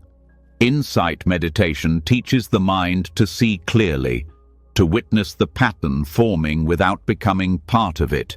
You notice the arising of thought. You feel the body respond, but you don't move. You don't suppress. You stay. In this stillness, the thought cannot complete its usual circuit. It rises, but it fades. It tries to return, but you've seen it. And that seeing breaks the trance. Samsara is trance. Not one spell, millions of micro-spells, loops within loops. They are subtle. They come with your name, your habits, your likes and dislikes. They look like you, but they're not you. They are constructs, programs, created long ago, reinforced every time you follow without question. When you sit with awareness, you begin to sense the structure of these loops.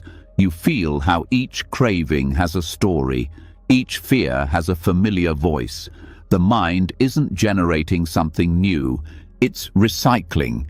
Recycling pain, recycling judgment, recycling identity. And here is the key.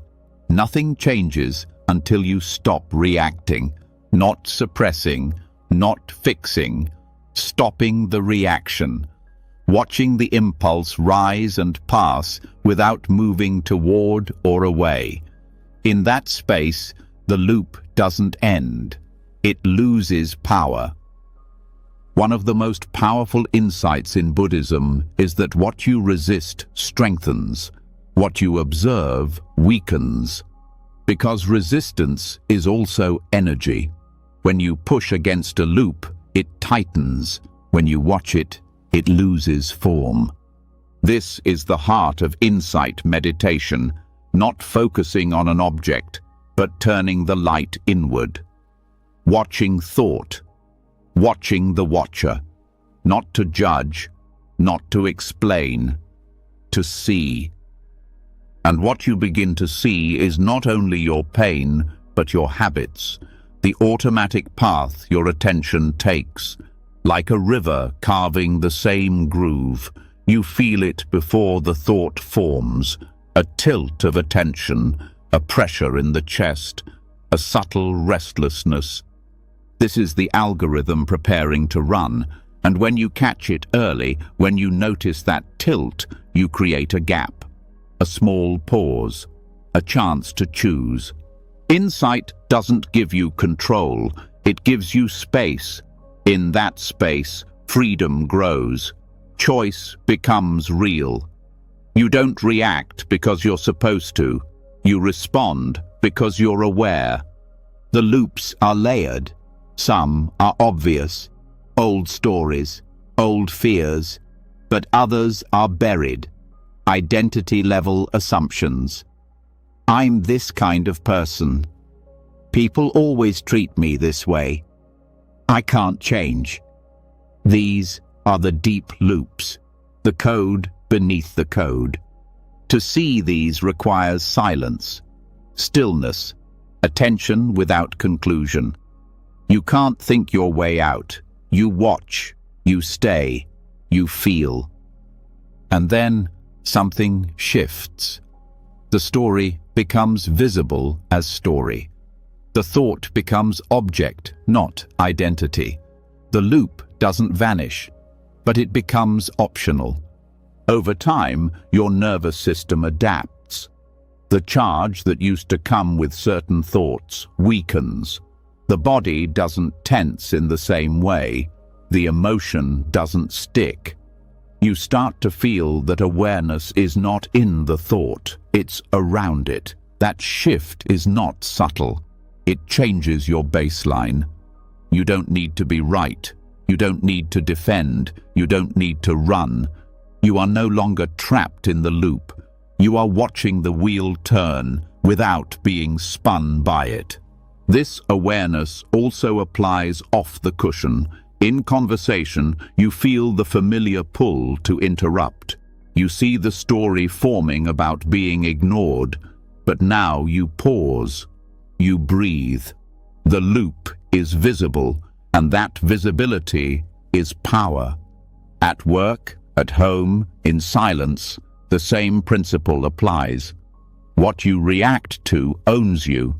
What you observe releases you. This isn't detachment, it's depth. You still feel, but you're not owned by the feeling. Over time, the loops that used to run your life lose their grip. Some fade completely, others visit less often. And even when they arise, you're not afraid. You've trained, you've watched, you've disarmed them with presence. Samsara can't be escaped by thought, only by seeing thought clearly, not as enemy, as echo, as pattern, as residue. And when the mind no longer fights its patterns, when it simply sees and stays, those patterns unravel, slowly, precisely, with silence. This is the algorithm of awakening, not adding more, removing what clouds, watching what repeats, staying when the loop asks you to run. Each moment of insight adds a crack to the cycle. Each pause breaks another link. Each breath taken in awareness rewrites the code. Eventually, even the question, "How do I escape?" fades. Because you're no longer trying to get out, you're simply not spinning. So now, let the loop be what it is. Let thought rise, let sensation come, and watch. Stay. Awareness doesn't fix, it sees, and that seeing is enough.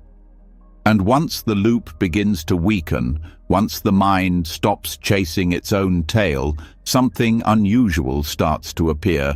Not another thought, not a conclusion, but a kind of gap.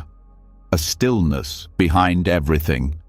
Not emptiness in the way the world defines it, but a rich, open presence that doesn't move, doesn't react, and has been here the entire time. Beneath the loops, behind the reactions, beyond the layers of self-structure. This is where Dzogchen begins. Unlike other methods that work gradually through observation, training, or conceptual understanding, Dzogchen offers something rare, a direct glimpse into the mind's true nature. Not a theory, not a belief, a transmission. Known as pointing out instructions, this practice bypasses ordinary process and reveals the essence in a single, clear moment. To understand the value of this approach, you must first understand what the mind normally clings to. It holds identity, time, thought, feeling, resistance. All of this forms a bundle that seems solid, believable, and continuous. But it is not. It is layered noise. What Dzogchen points to is not the contents of the mind. It points to what sees them. It turns the attention around, away from thought and toward what is aware of thought. That subtle turning is not analysis. It's a shift in perspective. The pointing out instruction can be spoken by a teacher or triggered by a question. It is simple, yet the effect is immediate for those ready to receive it. A question like, "Who is aware of this moment?" Or, "Before any thought arises, what is already present?" When this is asked, not as philosophy, but as a direct experience, something stops. The mental process cannot continue in its normal way. Attention freezes, not in fear, but in space. The usual grasping mind is disarmed. That space, which feels like nothing at first, is actually everything. It is the backdrop of all experience, the open field where thoughts come and go. That field does not judge, does not cling, does not change. It does not need to be fixed because it was never broken. This recognition is not intellectual.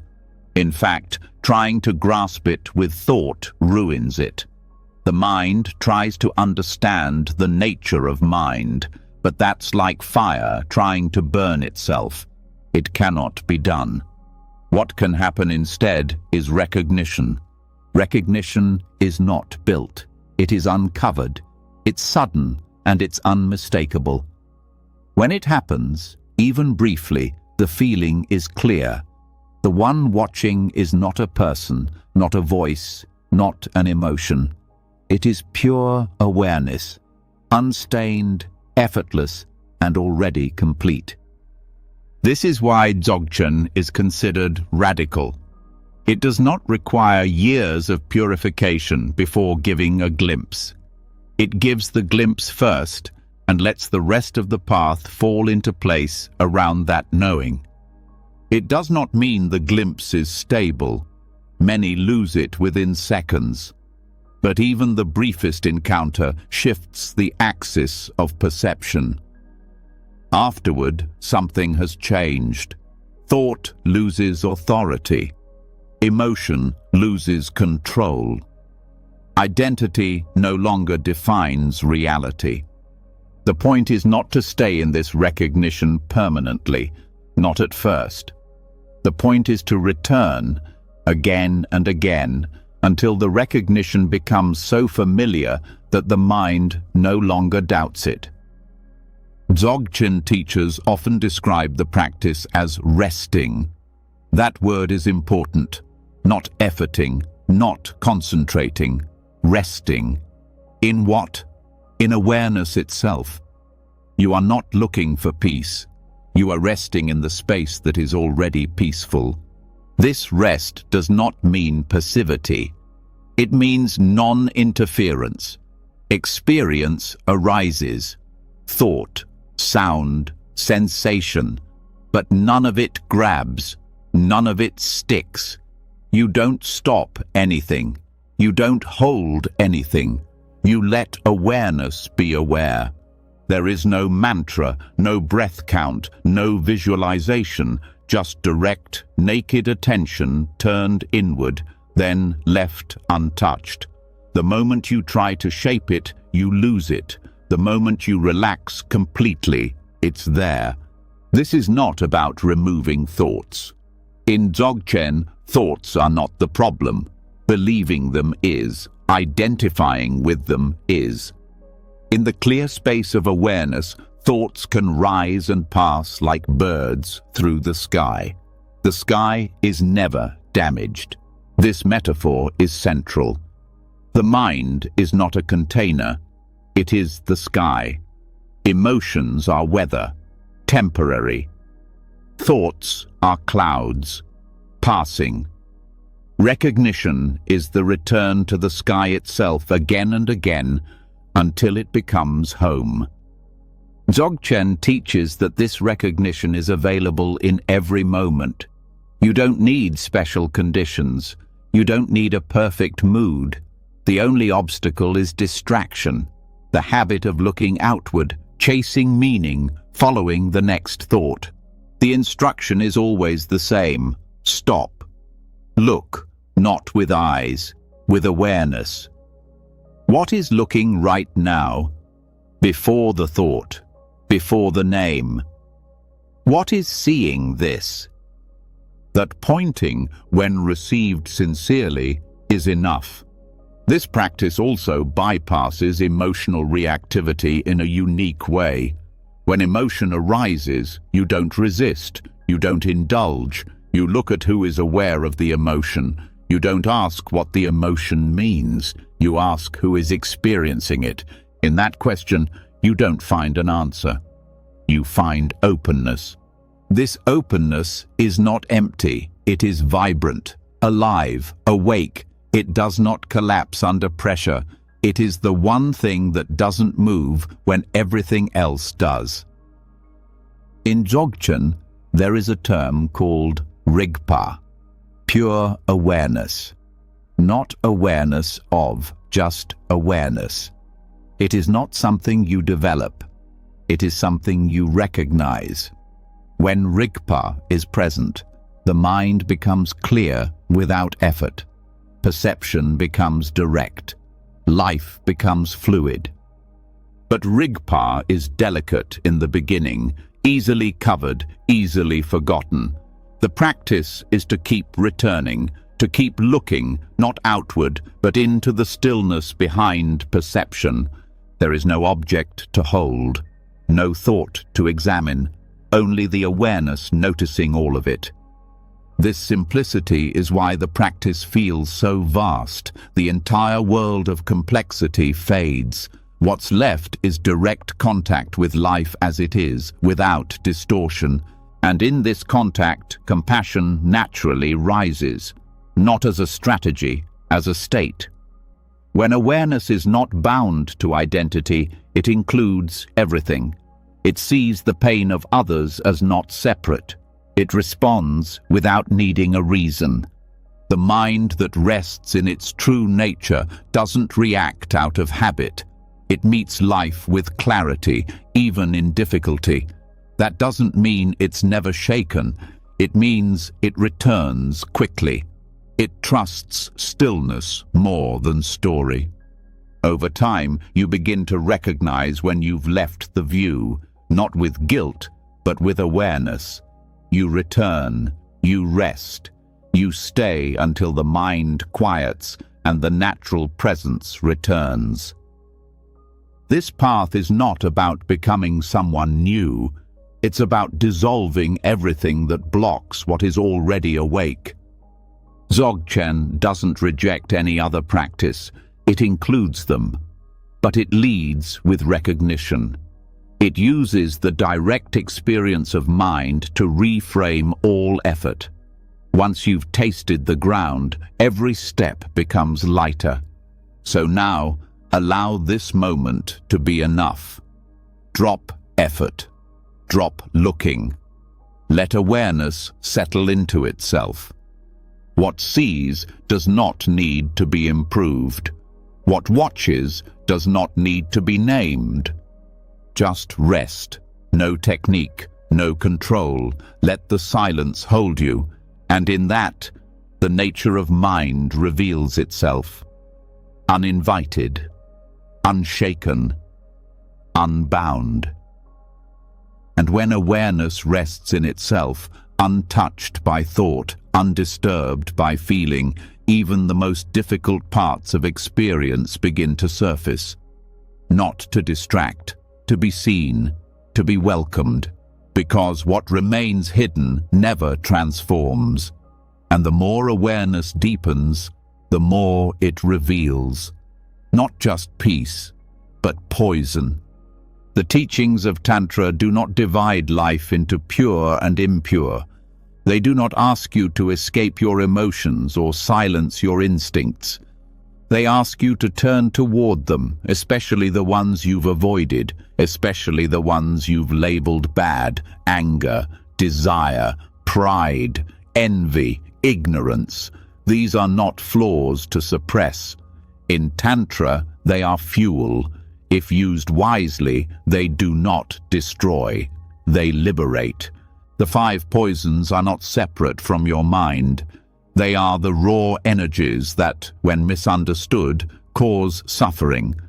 But in their purified form, each becomes a specific kind of wisdom. The process is not denial. It is transmutation. You do not pretend they aren't there. You look directly into them until their true nature is revealed. Anger is the first poison. It is sharp, immediate. It rises in the chest, tightens the throat, narrows the eyes. Most people fear it, suppress it, or act from it. But Tantra teaches that anger is not the problem. Misused anger becomes harm, but purified anger becomes clarity. It burns away illusion. It cuts through confusion. The wisdom hidden inside anger is mirror-like wisdom. It reflects exactly what is present without distortion. It doesn't push away. It doesn't hold on. When you stay with anger without reacting, when you watch it fully without feeding it, it begins to reveal its intelligence. You see clearly what must stop, what must change. You see truth without filter. That sharpness, when directed by awareness, becomes precision. To work with anger in this way, you do not indulge the story. You turn inward. You feel the heat. You breathe into it. You trace it to its root. Often it hides pain, or boundary, or power that was never claimed. When met fully, anger transforms into direct presence, not reactive, not soft, clear, stable, awake. Desire is the second poison. Its energy pulls, reaches, wants to attach. Craving is its habit. But craving is not the same as longing. Desire, when distorted, becomes addiction, dissatisfaction, restlessness. But its essence is not broken. At its root, desire is the wish to merge, to connect, to return to wholeness. When purified, desire becomes the wisdom of discernment. You no longer chase everything. You recognize the true value of what you're drawn to. You begin to sense which desires are distortions and which are aligned with truth. You stop being pulled by compulsion. You start moving with intention. Desire becomes wisdom when you remain present with the longing without losing yourself in the object. You feel the intensity, but you do not collapse into it. You stay. You look. You ask what the desire is pointing toward beneath the surface. Often it is not the thing. It is the experience, connection, intimacy, freedom, joy. When desire is seen with awareness, the grasping stops. In its place, there is appreciation. The energy of desire becomes radiant. It no longer says, "I need this." It says, "I am here with this." The movement becomes open, not hungry. Pride is the third poison. It inflates, it compares, it separates, it tells stories about being better or worse. Most of the time, pride hides fear. Fear of being seen as weak, unworthy, ordinary. But pride has its place. It carries the seed of dignity. When pride is seen clearly, it transforms into the wisdom of equality. You begin to see that there is nothing to prove. You are not above or below anyone. You are simply here, and everyone else is too. Different in form, equal in value. To transmute pride, you don't humiliate yourself. You see through the illusion of hierarchy. You notice how the mind compares by habit. Then you let that comparison drop. You rest in presence. In presence, there is no higher or lower, just being. This shift frees your energy. You no longer need to defend your worth. You stop performing. You start meeting others without armor. True confidence arises, not from believing you're better, but from knowing you don't have to be. Envy is the fourth poison. It creeps in silently. It whispers, "Why them and not me?"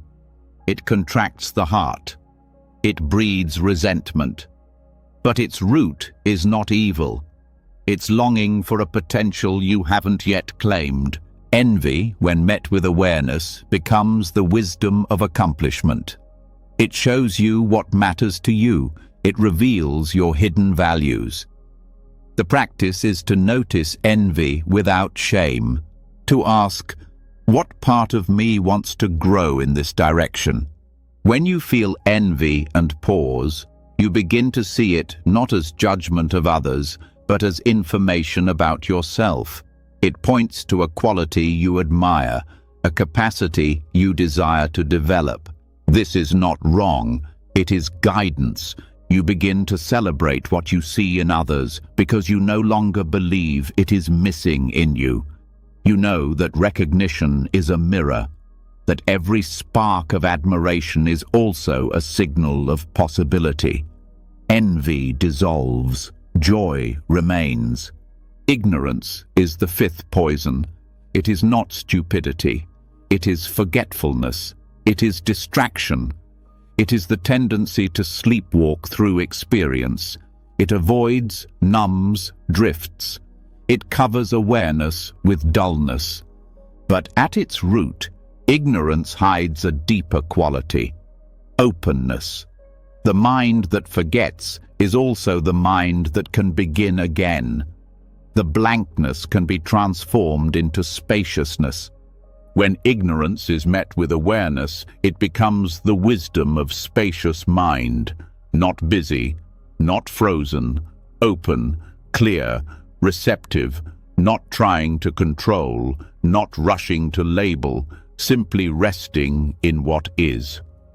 This transformation happens when you choose to be present with the dullness. You feel the pull to drift away. You stay. You breathe into the fog. You wait. And slowly, light comes in. Not bright, not loud, gentle, constant, quietly alive. Together, these 5 poisons hold the whole spectrum of emotional reactivity. Every thought, every trigger, every cycle of suffering can be traced to some blend of these energies, but none of them need to be removed. Each holds the potential for wisdom. Tantra does not avoid these energies. It trains you to hold them, to meet them, to extract their essence. This is a different kind of power, not control over others, but mastery within.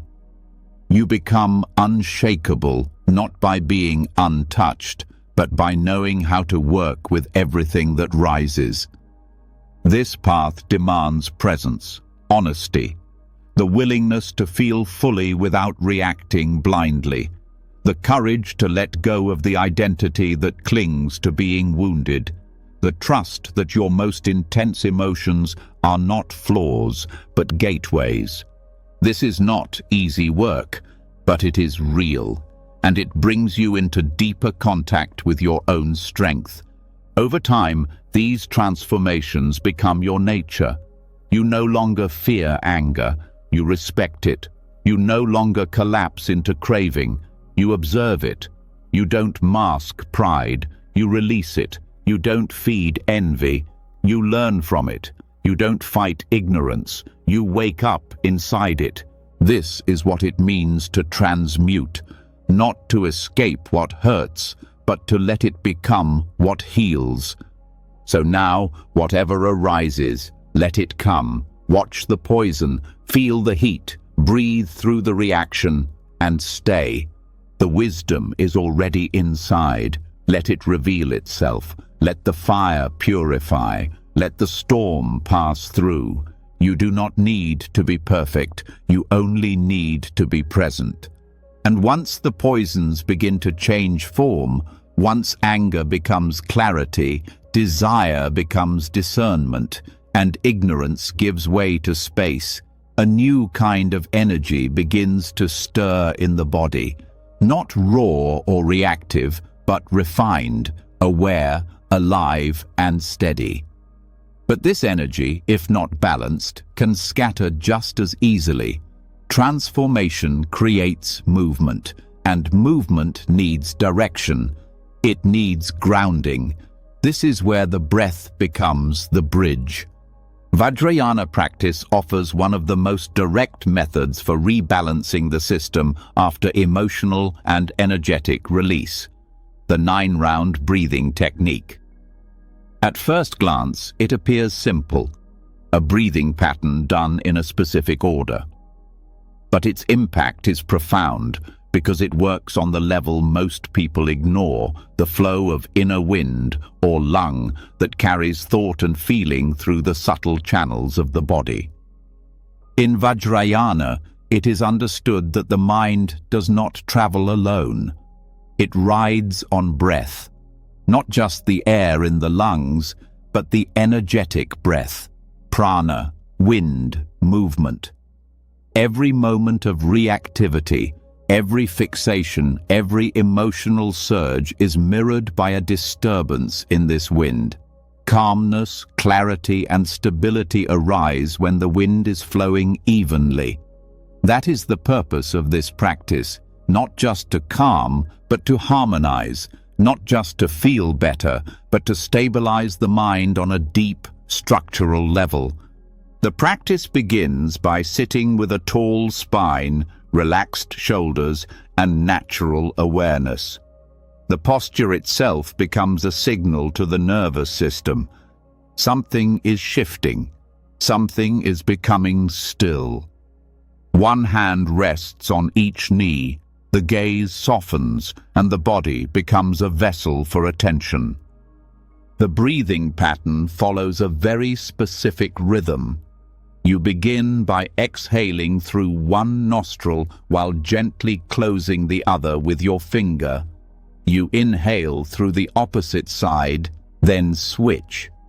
Each round consists of 3 sets of exhalation and inhalation, coordinated in a precise sequence: left, right, center.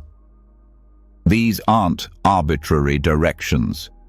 In the subtle body, the left and right channels correspond to specific emotional tendencies. The left, associated with the moon, connects to aversion, emotional heaviness, and contraction. The right, linked to the sun, holds tendencies of desire, grasping, and restlessness. The central channel, the pathway of deep stability, remains dormant until the left and right are cleared. When energy flows into the center, the mind settles without effort. Thought slows, reaction fades, and a natural stillness arises. Each round of breath clears these channels gradually. With the left nostril exhale, you're releasing the obscurations of emotional heaviness. With the right, you're letting go of restlessness and attachment. With the central breath, you're inviting the wind into its true path, stable, luminous, and centered. This isn't visualization alone.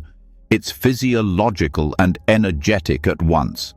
As the breath deepens, the parasympathetic nervous system activates. Cortisol levels drop. The heart rate steadies. But something subtler is also happening. The mind, no longer pulled by scattered winds, begins to focus, not by control, but by alignment. The breath becomes a teacher. It doesn't need to be forced. It needs to be followed. With each round, you learn to watch the breath, not shape it. You sense the body opening, the chest softening, the spine elongating.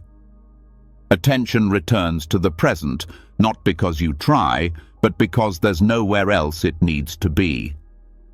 In Vajrayana, it is taught that karmic imprints, the tendencies that form thought loops and emotional reactions, are carried on these inner winds. 9-round breathing doesn't remove karma through belief. It clears the conditions through which karma activates. It's like smoothing the tracks on which the train of thought normally runs. Once smooth, the train slows. Sometimes it stops completely. When this happens, insight naturally arises. You don't need to look for answers. They become visible. You see what drives your habits. You feel where tension lives in your chest or your jaw. You notice how craving subtly speeds up the breath, how fear holds it back, and you begin to unlearn these patterns from the inside. This technique is especially helpful at transitional moments, before sleep, at the start of meditation, after emotional upset, or before decision-making. It acts as a reset, a full system-level return to clarity. It can also be used before engaging in deeper visualization practices, as it prepares the inner structure to receive and hold refined awareness. Because when the channels are blocked, higher practices cannot land. You might hear the teaching, repeat the mantra, even visualize the deity, but if your inner wind is disorganized, none of it penetrates deeply. 9-round breathing lays the groundwork. It doesn't add, it clears. It prepares the field for wisdom to take root. The effect is cumulative. The more you practice, the faster the nervous system learns to shift. Over time, the body recognizes the signal. This breath means return. This pattern means balance. You stop needing long periods of effort. The shift becomes intuitive. This breathing practice also strengthens self-awareness in daily life. You start to feel when the winds are becoming disturbed. You notice the breath rising into the chest, becoming shallow. You catch yourself speaking too fast or holding the jaw tight. These are signs that one of the channels is beginning to dominate. And rather than letting the pattern run, you breathe, you pause, you balance. This is where the practice becomes powerful, not just on the cushion, but in the middle of conversation, in a moment of doubt, in the heat of conflict. You don't have to escape to realign. The breath is always with you. The technique is simple enough to remember, precise enough to work. You also begin to notice your mind becoming less sticky. Thoughts come, but they don't land with the same weight. Emotions pass through without leaving residue. You begin to recognize that stability isn't stillness alone. It's rhythm. The nervous system needs movement, but it also needs return. 9-round breathing gives it both. The central channel, when accessed consistently, becomes more than a concept. It becomes a felt presence. You begin to trust that there is a still line running through every moment. When your attention rests there, the chaos outside doesn't define you. The opinions of others lose urgency. The next thought feels less important. What takes over is presence, not dull, but aware and steady. In deeper stages of practice, the breath becomes so subtle that you barely notice it. It becomes like a thread, almost transparent, yet strong enough to anchor the entire system. The mind rests in it, and the sense of me begins to dissolve into it. This breath is not yours. It is life itself moving through form. When you stop claiming it, it stops reacting, it starts flowing. And with that flow, something opens. You stop struggling to feel centered. You are centered. Not because everything is calm, but because nothing can pull you away anymore. So now, let the breath take its place, not as a tool, but as a guide. Left, right, center, again and again, not to fix, to return. Let the wind settle, let the mind follow, and in the space that opens, stay. And once the breath aligns and the wind finds its center, when the body no longer pulls and the mind no longer presses forward, something even subtler begins to appear. Not a feeling, not a thought, not even stillness, but something in between. The space that remains when everything else falls quiet. Not absence, but depth. Not void, but resonance. This is where sound ends and something deeper begins. This is where silence reveals itself. Silence in meditation is not the absence of noise. It is a presence in its own right, not something you create, something you uncover. And in the teachings of deep practice, silence is not neutral. It's reflective. It doesn't sit passively. It reflects the mind back to itself. It reveals what was always there, just beneath the movement. In Vajrayana and Mahayana traditions, there is a phrase often repeated: emptiness is not nothingness. Emptiness is unconditioned potential. It holds everything, but clings to nothing. Silence is the sonic form of that principle. It's the moment after a sound fades, before the next begins. It's the space in which every chant arises, every bell rings, every breath lands. When you meditate with sound, whether a mantra or a bell or your own breath, there's always a gap. The moment the sound ends, the space expands. And in that space, something rare can be felt. The mind, with nothing to hold on to, hesitates. It stops projecting. It stops naming. That hesitation is the doorway. In this silence, awareness is not directed toward anything. It simply is. It doesn't look. It doesn't analyze. It rests in itself. And what it finds is not blankness, but clarity, a kind of brightness with no center. You are not watching it. You are it. This is what's meant by the sound of emptiness. It's not quiet in the ordinary sense. It has weight, texture. It reveals how much the mind depends on stimulation to define itself. When the sound is gone and the next moment hasn't arrived, you begin to feel the root of your own presence, free from content. This practice isn't just sitting in a quiet room. You can be in a noisy city, in the middle of movement, and still hear the silence. Because it's not external. It's the space between reactions, between expectations, between layers of identity. The more you listen to silence, the more it teaches. You start to feel how every sound points back to it. The bell rings, and you hear its tone. But after it fades, what remains? That fading tone becomes your teacher. It shows how even the most beautiful experience dissolves, not in sadness, in return. This return is not loss, it's rest. It's the reminder that nothing needs to be held forever.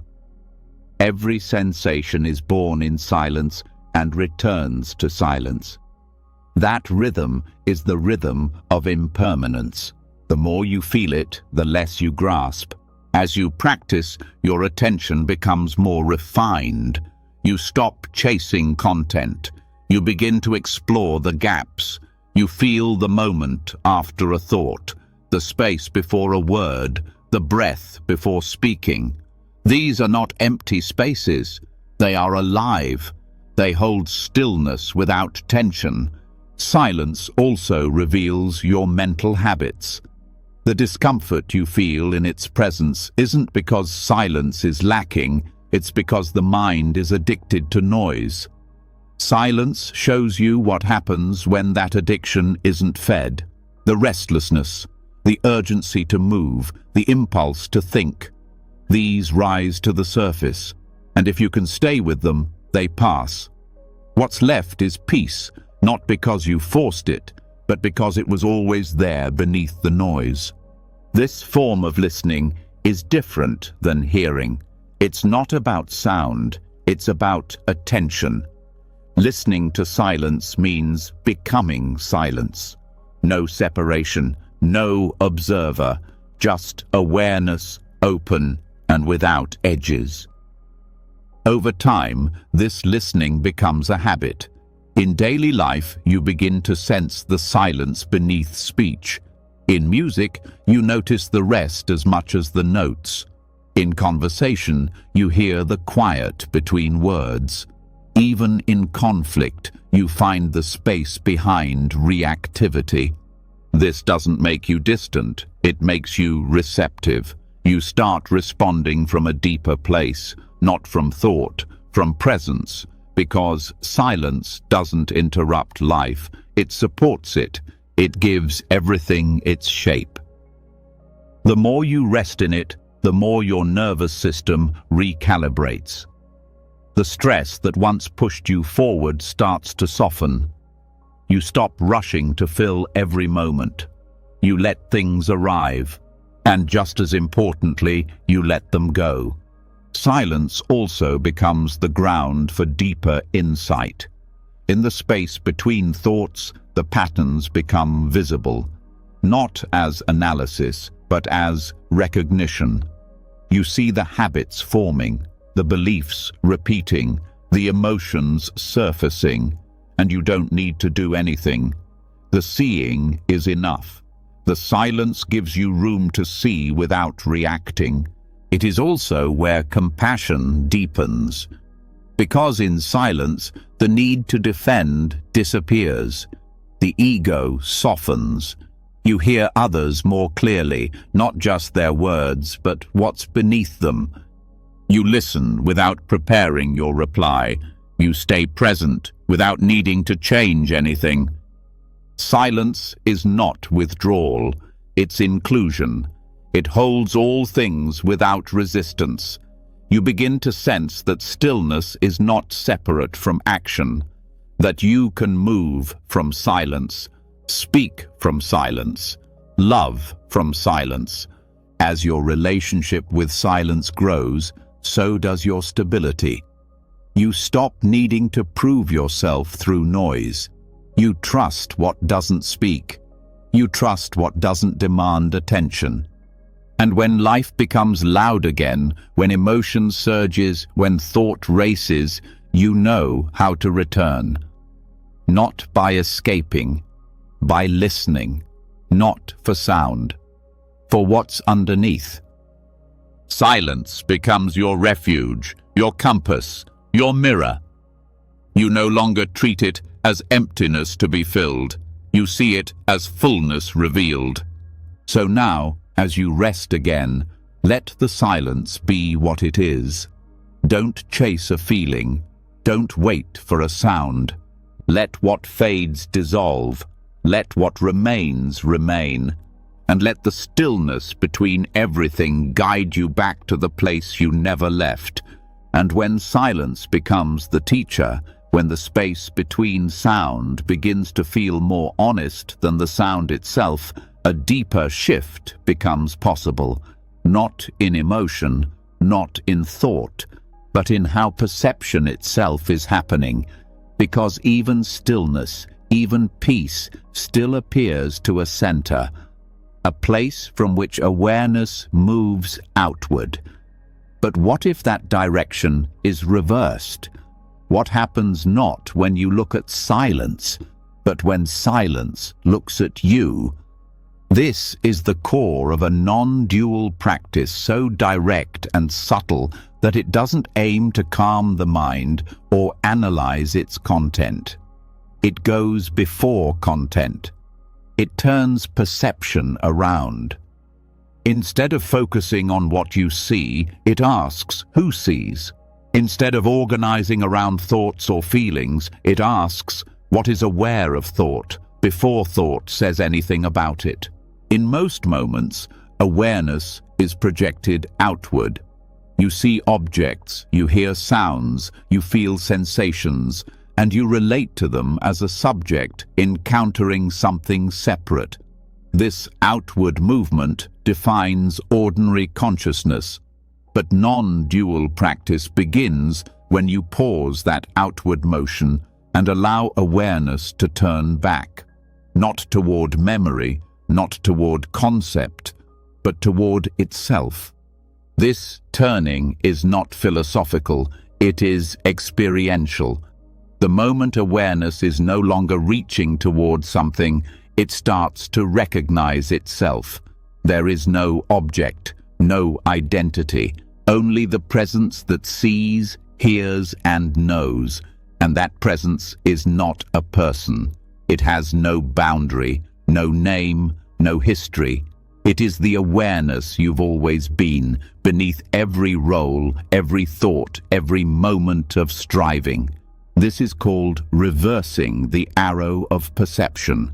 Normally, attention moves like an arrow, shooting out toward experiences, toward success, understanding, improvement. Even in meditation, the arrow often points toward goals, calmness, insight, peace.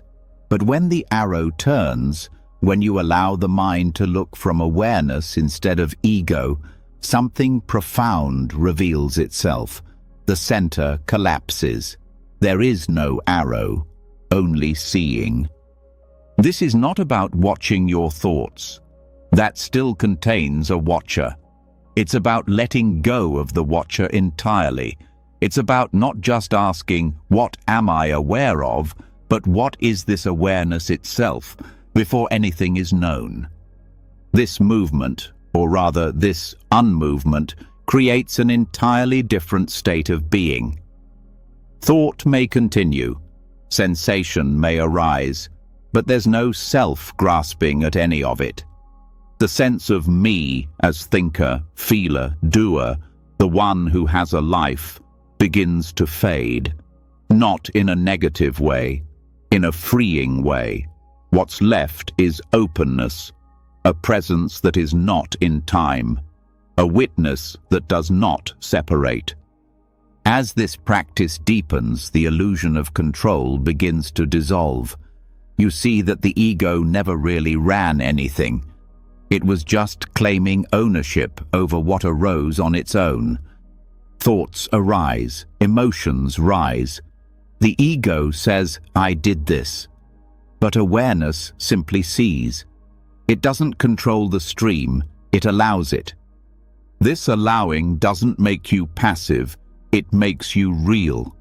Without the need to defend a position, without the need to be right, without the pressure of becoming someone, there is space to respond. And response from awareness is clearer than reaction from ego. In this view, action still happens. The body moves, the voice speaks. But there's no inner commentator assigning ownership. There's no background noise of, I am doing this. There's just doing. And this is where freedom begins. Not freedom to do whatever you want, but freedom from needing to be anyone. The practice is subtle. You may begin by simply sitting and letting attention rest without a goal. Then you ask, not with words, but as a gesture, where is awareness coming from? Before any sight, where is the seeing? Before thought, what knows the thought is present? You don't look for an answer.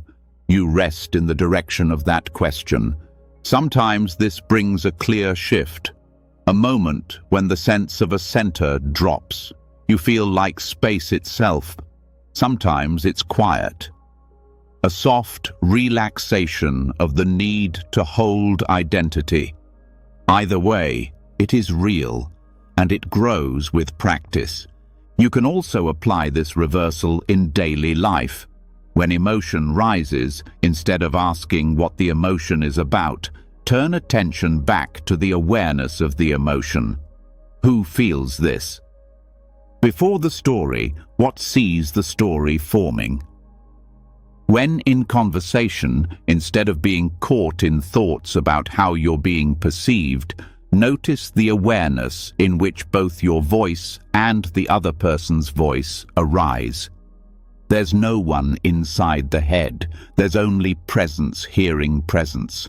This reversal cuts through fear, not by fighting it, by seeing that the fear arises in something that cannot be threatened. Pain may come, confusion may come, but awareness is untouched. It doesn't break. This realization brings a stability not dependent on circumstances. You stop needing things to go your way to feel peace. You stop needing others to validate your sense of self. You no longer cling to ideas about who you are, because the one who sees is already whole. As this deepens, even the search for spiritual experience softens. You stop looking for signs. You stop waiting for insight. The insight is already present in the fact of awareness, not in what is seen, in the seeing itself. This recognition does not come through effort. It comes through allowing. The moment you try to hold it, it's gone. The moment you relax into being, it returns. It's always available because it is not something to be gained. It is what you already are. The paradox is that nothing changes, but everything shifts. Life continues. Sensations happen. Thoughts appear. But the structure holding them is no longer tense. It's no longer personal. It's no longer defensive. There's just clarity. This is why non-dual traditions speak so little about progress. The self that measures progress is itself the illusion. The only thing to do is return, again and again, to look not at content, but at context, to rest not in understanding, but in direct experience of awareness. This experience becomes more stable over time. At first it comes in glimpses, moments when the mind quiets and perception turns back on itself. Over time, those moments link together. They become your baseline. Your identity begins to shift from a character in the story to the screen on which the story plays. You no longer need to perfect the story, you just need to stay with the screen. Eventually, even the effort to reverse perception dissolves. There's no more arrow. Awareness looks and finds only itself. No separation, no division, just presence, silent, open, and complete. So now, as attention softens, let the mind stop chasing. Let it stop describing. Let it stop becoming. Turn back. Before thought, before feeling, not to analyze, to rest. Let awareness be as it is, not inside you, not outside, just here, seeing everything, holding nothing. And once perception reverses, once the sense of self fades into the seeing itself, something unexpected rises from beneath the surface, something older than thought and deeper than identity. Fear, not as a moment of panic, but as a presence, quiet and constant. The fear of letting go, the fear of losing control, the fear of not existing in the way you've always known. Even when awareness has glimpsed its true nature, fear still lingers at the edges. It doesn't respond to logic. It lives in the body, in instinct, in memory. And this is where Chöd begins. Chöd, an advanced Tibetan practice, does not try to calm fear. It meets it directly. Not with resistance, but with offering. It turns toward everything the ego avoids and makes it the ground of liberation. It does not work by removing the fear, but by giving the self that fears nothing left to cling to, not through denial, but through radical generosity. You offer your very body, not in fantasy, but in symbolic ritual, to the very energies that cause you to resist, to contract, to grasp. This is not performance. It's direct confrontation with attachment. You visualize taking your own body apart, transforming it into offerings of light and nourishment, and feeding it to demons, not external spirits, but internal representations of everything you fear and fight. Hunger, judgment, shame, death. You don't defeat them. You feed them. You dissolve the war. The practice of Chöd begins in solitude. Traditionally done in cemeteries or desolate places, the practitioner places themselves in symbolic confrontation with death. In the dark, in isolation, with no distractions, the mind's deepest fears rise naturally. And that's the point. You do not seek safety. You remove the protections. You sit in the exact place where discomfort lives, and instead of running, you open. Chöd is rooted in the understanding that most suffering is resistance. The more you try to protect the self, the more afraid you become. The more tightly you hold the body, the more power fear has over it. Chöd cuts through this by offering the body to fear itself. You say to the inner demon, "Take it." You strip the ego of its last possession, and in that act, freedom begins. The ritual involves a sequence of visualizations and chants. You visualize separating your consciousness from your physical form. You see your body laid out before you, then transformed into nectar, light, or divine food. You invite all beings, all spirits, all protectors, and all demons to receive this offering. There is no exclusion. Everyone is fed. Even the parts of yourself you once tried to hide. What happens in this process is not destruction, it's release. The body isn't harmed, the mind isn't punished. What dissolves is the need to defend. What ends is the illusion of ownership. Over time, this act of inner surrender breaks the habit of clinging. Fear loses its usual grip, because you've already given everything. What is left to lose? What can be taken from one who offers willingly? This is not spiritual bypassing. It doesn't ignore pain. It brings pain directly into the ritual space. But instead of avoiding, the practice meets pain with presence and offering. Each fear becomes a guest. Each demon becomes a teacher. The energy that was once avoided becomes honored. One of the most profound effects of chöd is its ability to restore wholeness. By including everything, even what was previously rejected, the psyche stops splitting. The inner war ends. You begin to feel integrated, not through perfection, but through full acceptance. You're no longer trying to become anything. You are fully here without separation. This healing is not abstract. It affects the nervous system. You begin to notice less anxiety around discomfort. You move more easily through difficult situations.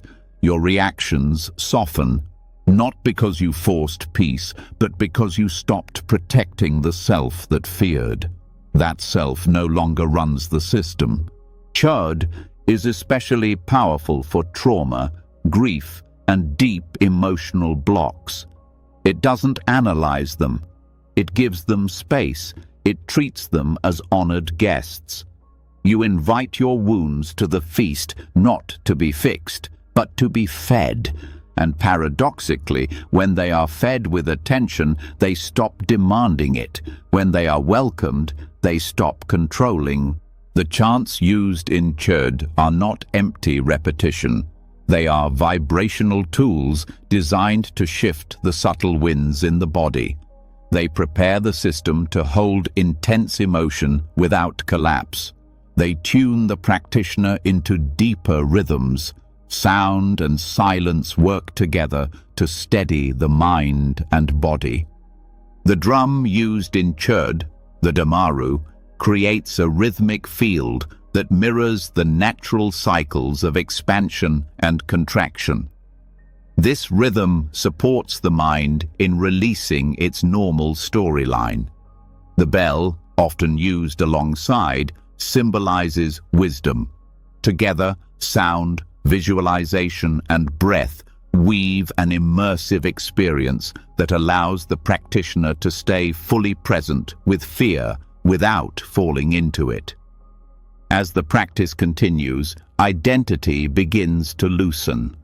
The sense of being someone defending a position, holding a shape, projecting an image, all of it starts to dissolve. Not in confusion, but in clarity.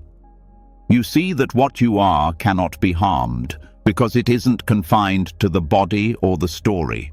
Eventually, even the visualization dissolves, the offerings are made, the demons fed, the body released, and what remains is space, silent, aware, free. This space becomes familiar. You learn to live from it, not in detachment, but in grounded compassion. You meet others without fear of loss. You engage without needing to protect. You no longer react to discomfort with defense. You stay with it. You offer it.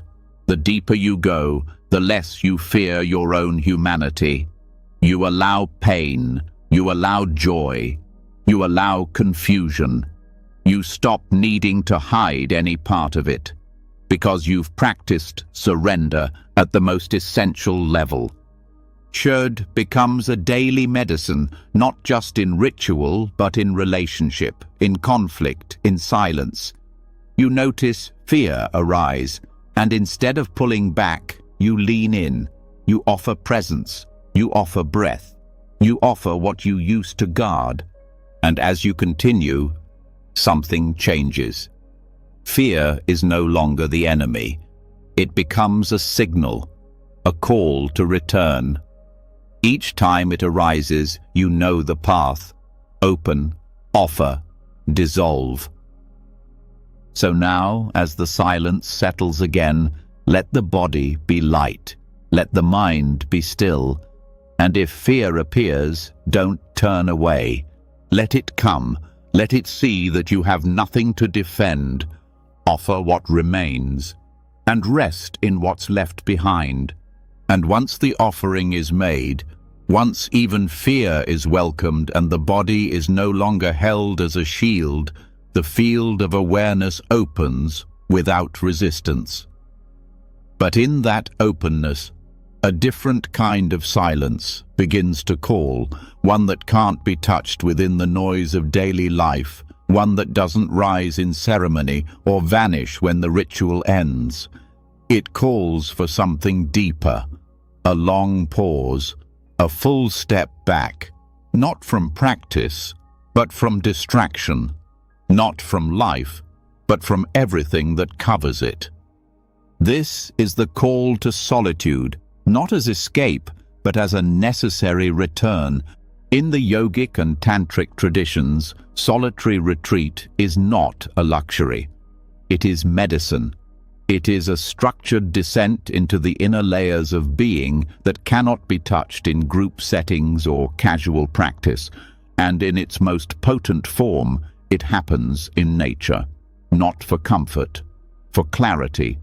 You leave behind the social mirror, the routines, the roles, and you enter a space where nothing reflects you back but sky, ground, and silence. This kind of solitude is not about being alone in a room for an afternoon. It is sustained withdrawal, weeks, months, sometimes longer. It is a radical act because it removes everything the mind depends on to stabilize its sense of identity.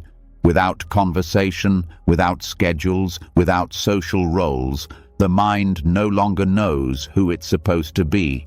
And that discomfort is the point. The false layers begin to unravel. In the early stages of retreat, this unraveling often feels like chaos. The silence outside reveals the noise inside. Thoughts increase, emotions rise. Memories that were buried begin to surface. It can feel like regression, but it's not. It's detox. The constant movement of daily life had kept these layers buried. Now they rise, and they must be seen. But because there is no one to talk to, no one to impress, no one to distract or blame, the only option is to stay, to sit, to walk, to breathe. The forest becomes your companion. The wind becomes your teacher. You begin to remember how to listen, not to ideas, but to sensation, to the subtle rhythms of your own nervous system. Time changes. Without clocks or calendars, the mind loses its usual structure. Day becomes light, night becomes darkness. Meals happen when hunger speaks. Sleep comes when the body agrees. This natural rhythm is not lazy. It's alive. It tunes the body and mind to cycles older than culture. In the absence of outer feedback, the inner voice becomes sharper. You start to feel what's true, not what's correct or useful or expected, what's honest. That honesty may come with grief or joy or boredom. It doesn't matter. You let it move. You stay with it. There's nowhere else to go. And slowly, something inside begins to settle. The thoughts become less sticky. The emotions pass more quickly. The body softens. The ground under you feels more familiar than any room you've lived in. You become porous, not vulnerable, but connected. What solitude teaches over time is that clarity doesn't need content. It comes from subtraction. When you remove what isn't essential, what remains is not empty. It's vibrant. You begin to see that most of what you called you was a response to environment. In this stillness, the shape of the real self starts to emerge, not as a thing, but as a presence. Practices done in solitude deepen exponentially. The mind, no longer pulled outward, becomes a vessel. Meditation extends naturally, not because of discipline, but because there's nothing interrupting it. You sit and awareness opens. You walk and stillness follows. The boundary between practice and life dissolves. In wilderness retreat, you may have no mirrors. This absence itself becomes practice. You forget how you look. You stop performing. You start being. The ego, without an audience, becomes quiet. Its stories feel less urgent. Its claims sound less convincing. You begin to trust what doesn't speak. The elements become guides. Earth steadies. Water cleanses. Fire sharpens. Air softens. Space holds. These are not poetic symbols. They are real forces in the body. You feel them more clearly when there's no barrier between you and the land. Each day is a dialogue with nature. Each night a retreat into deeper seeing. Food becomes sacred. You eat what you prepare. You feel what nourishes and what dulls. Every act is slowed, and in that slowing, intention returns.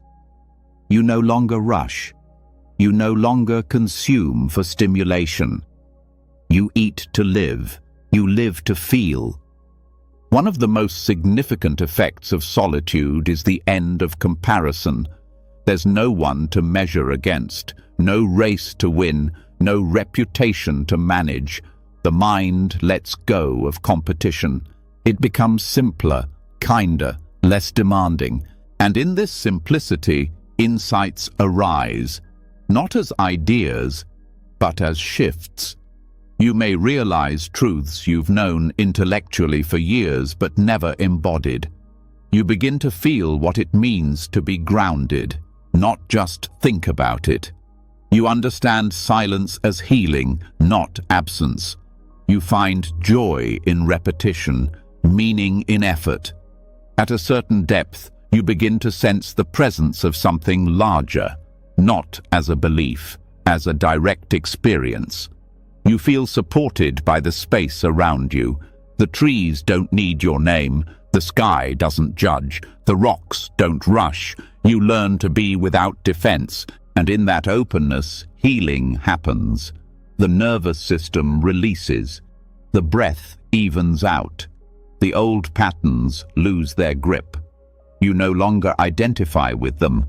They become memories, not definitions. Solitude also teaches you how to return. When retreat ends, you do not re-enter the world as the same person. You move more slowly. You speak less reactively.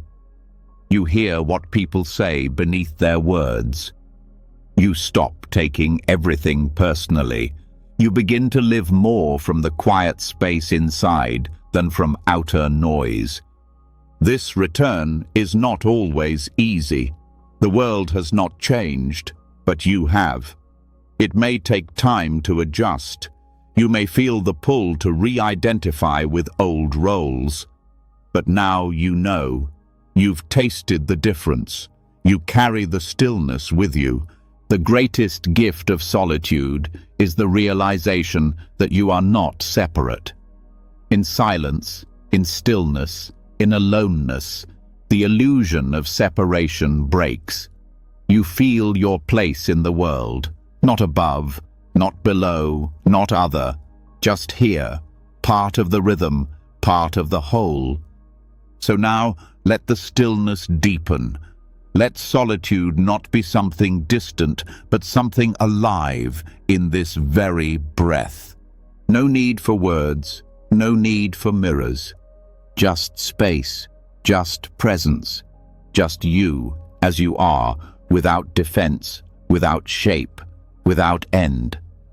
And when the noise has been left behind, when solitude has stripped away identity, and the body has relearned how to live without mirrors, something opens that is not a moment, not a thought, not even a feeling. It is a quality of awareness so subtle and spacious that it seems almost unreal until you rest in it long enough to see that it is more real than anything else. This is the beginning of the sky mind. In both Dzogchen and Mahamudra traditions, this metaphor is used again and again, not to explain, but to point. The sky doesn't resist clouds. It doesn't hold to storms. It isn't improved by clear weather or diminished by fog. It remains untouched. This is your true mind, not the thoughts, but the open space in which thoughts move. Ordinary awareness tends to contract. It focuses, it narrows. It becomes tight around objects, desires, fears. This contraction becomes a habit. You feel it physically, around the eyes, in the chest, in the stomach. It's not just emotional, it's structural. The body and mind shape themselves to fit an idea of self, of control, of certainty, and this shaping creates tension. Sky mind is the opposite of that shaping. It does not tighten around experience. It does not select or reject. It sees everything and holds nothing. And in that holding, there is no weight. To cultivate this form of awareness is not to do something new. It is to stop doing what restricts you. You don't build the sky. You stop blocking your view of it. One of the most direct practices is to begin each meditation not with effort, but with release. You sit. You notice the tendency to concentrate, to focus, to grip the breath or the posture, and then you stop. You don't try to make the mind quiet. You let it be as it is. If thoughts come, they come. If emotion rises, it rises. But you don't follow, you don't resist. You rest as the space in which these things appear. This resting is not sleepy. It's awake, but it's not directed. It's aware of what's arising, but not captured by it. You're not behind your eyes. You're not a voice in the head. You're the field in which body, thought, and feeling unfold. Over time, you begin to notice the change. Thoughts still happen, but they move like wind, not something to believe or fix. You don't stop the wind. You just don't hold it. And in this non-holding, the mind becomes light. This spaciousness allows experience to unfold without distortion. You stop needing to fix reality to feel okay. You stop arguing with each moment. You see clearly, not because your mind is empty, but because it's wide enough to include everything without conflict. Sky mind does not mean indifference. It means inclusiveness. You're present with pain, but not trapped in it. You're aware of joy, but not clinging to it. You begin to sense a presence that stays, even as everything changes. One of the key teachings in Dzogchen is that this awareness is already complete. You don't need to add anything. The more you try, the further you move from it. It's like the sky. Any attempt to grasp it fails. But when you stop grasping, there it is. You learn to look without searching, to hear without interpreting, to be without defending. This is how the sky becomes a guide. Every time the mind tightens, you return to the metaphor.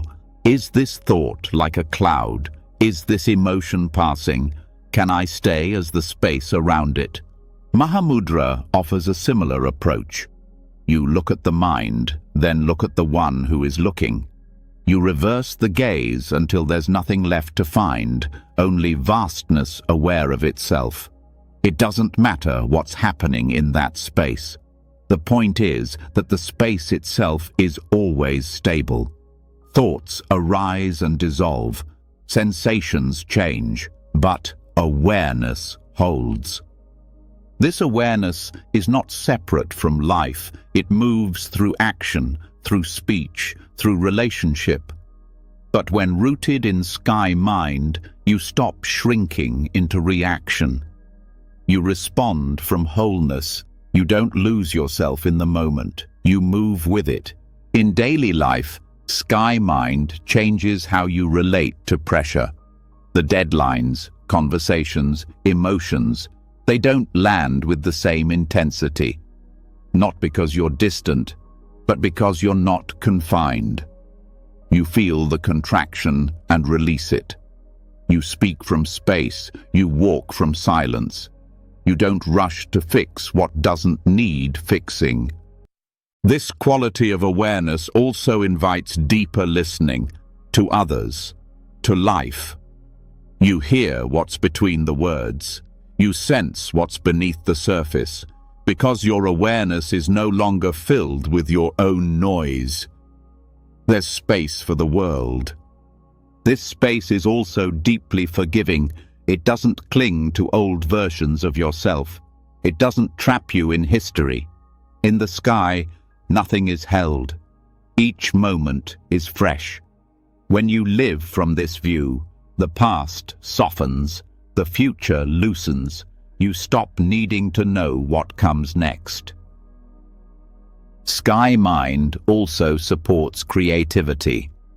The most original thoughts do not come from pressure. They arise in space, in quiet, in openness.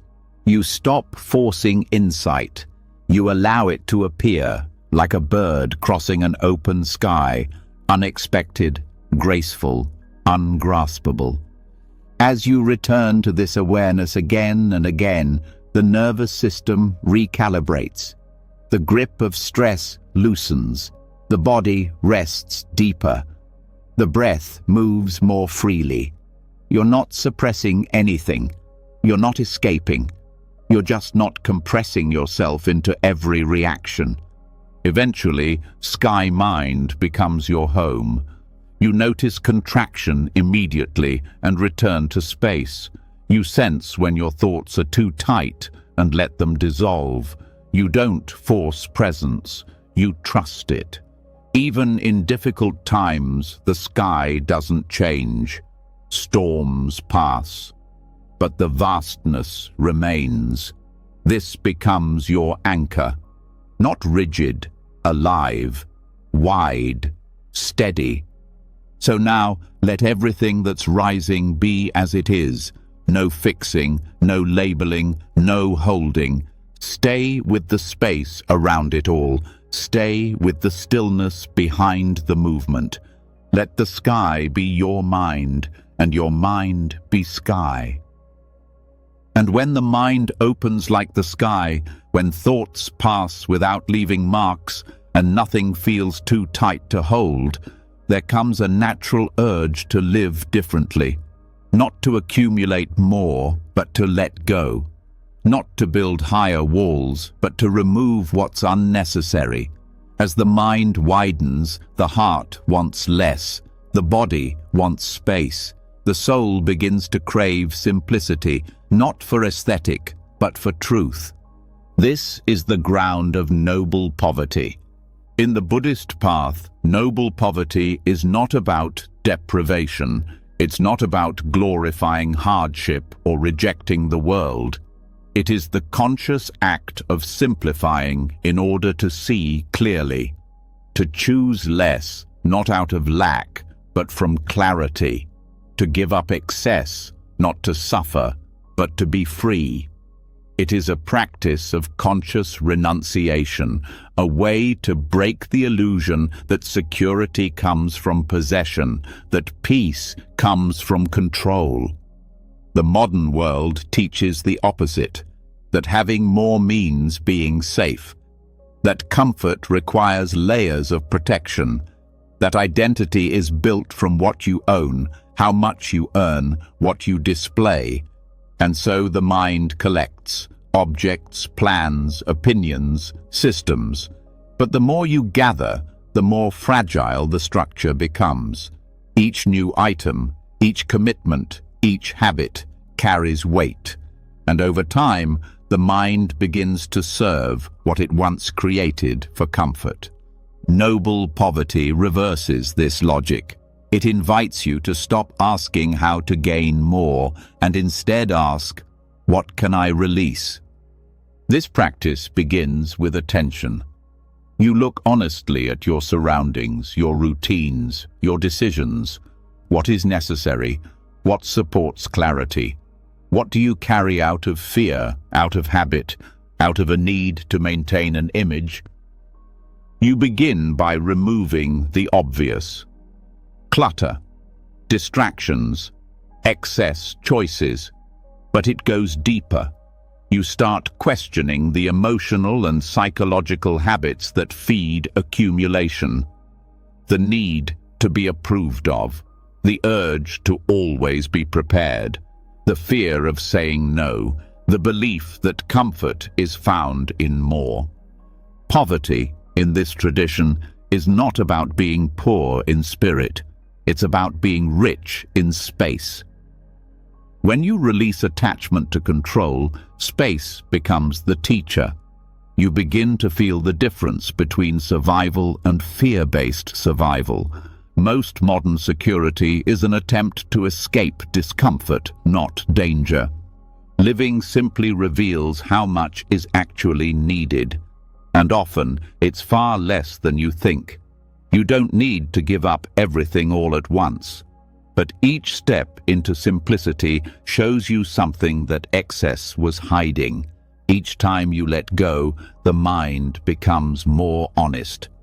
This process naturally reveals your inner attachments. Maybe it's not about the object.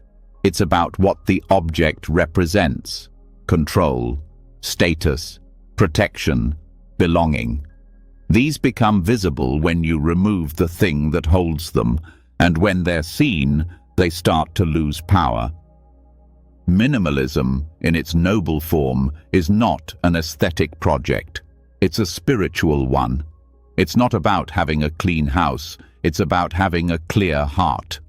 You begin to understand that simplicity is not sterile. It's alive. It creates space for presence. It invites gratitude. It leaves room for rest. The less you hold, the less you fear losing. And when fear shrinks, the mind becomes available for beauty, for insight, for relationship. Noble poverty trains you to feel full without filling. One powerful way to explore this is to temporarily limit what you use. Choose fewer clothes, eat simpler meals, use fewer digital devices. Not forever, just long enough to see what happens. You'll notice what habits rise, what cravings surface, what fears speak. This reveals not just attachment to things, but to roles and patterns. Maybe you see how much of your identity is tied to what you wear, what you post, what you consume. This isn't judgment, it's awareness. When you see it, you have the power to change it. Noble poverty also softens the obsession with efficiency.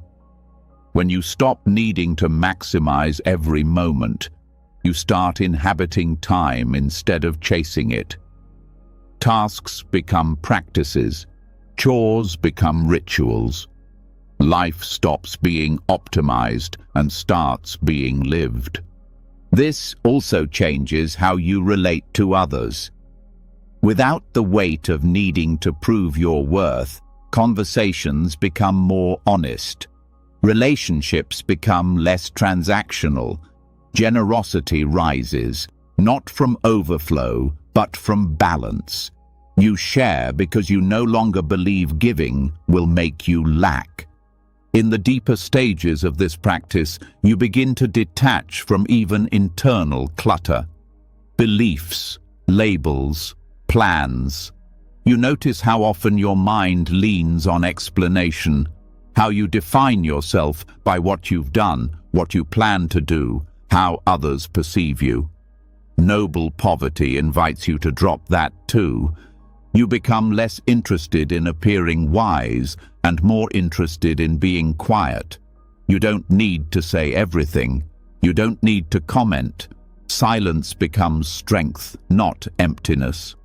Even spiritual identity becomes visible as clutter. The need to be a practitioner, to hold a certain posture, to appear a certain way. Noble poverty dissolves that. You sit in your own presence, unembellished. That becomes enough. This practice also sharpens discernment. You stop saying yes to everything. You stop over-committing. You realize that doing less often creates more impact, that having fewer obligations allows deeper focus. You begin to taste a different kind of wealth, the wealth of needing less, the freedom of inner sufficiency. Eventually, noble poverty becomes your ground, not because you reject the world, but because you relate to it differently. You enjoy beauty without needing to own it. You appreciate comfort without depending on it. You experience success without being defined by it. This way of living also brings resilience. When life changes, when things fall apart, you are less shaken. You've practiced letting go. You've trained in not clinging. You don't rely on external stability for inner peace. Noble poverty, practiced fully, becomes a form of devotion. You offer back to life what you never truly owned.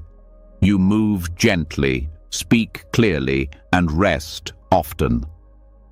You discover that the deepest presence does not shout. It whispers in the space you've made. So now, let the space open. Let the grip soften. Let the mind stop reaching. You are already enough. Let simplicity show you. Let presence complete you. And once simplicity has stripped the mind of false comfort, once the grip of identity softens and the space around every thought begins to feel like home, something else rises from within. Not a problem to fix or a role to perform, but the quiet realization that deep within the body, old impressions remain. Patterns that never spoke, but always shaped you. Emotions held in muscle, story buried in breath. Not from this moment, but from many moments, long past, unprocessed, still waiting.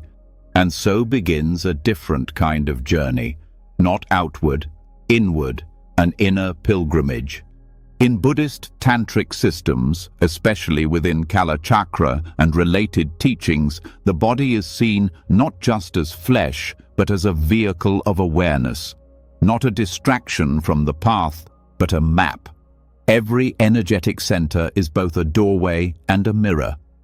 The chakras, subtle energy hubs along the central channel, are not simply metaphysical ideas. They are focal points where the physical, emotional, and karmic layers of mind interact. When approached as a path of detox, the chakras are not just for balance, they are for purification. Each holds memory, each contains tendencies, and each must be consciously explored, not to control it, but to allow the tensions stored there to be seen and released. This process is not linear, it is layered. One insight at a time, one breath at a time, the knots begin to untie. You begin at the base, the root. In the Kala Chakra system, this area, located near the base of the spine, is associated with the most primal fears: survival, loss, grounding. It holds ancestral impressions, deep physical tension, and the belief that existence depends on control.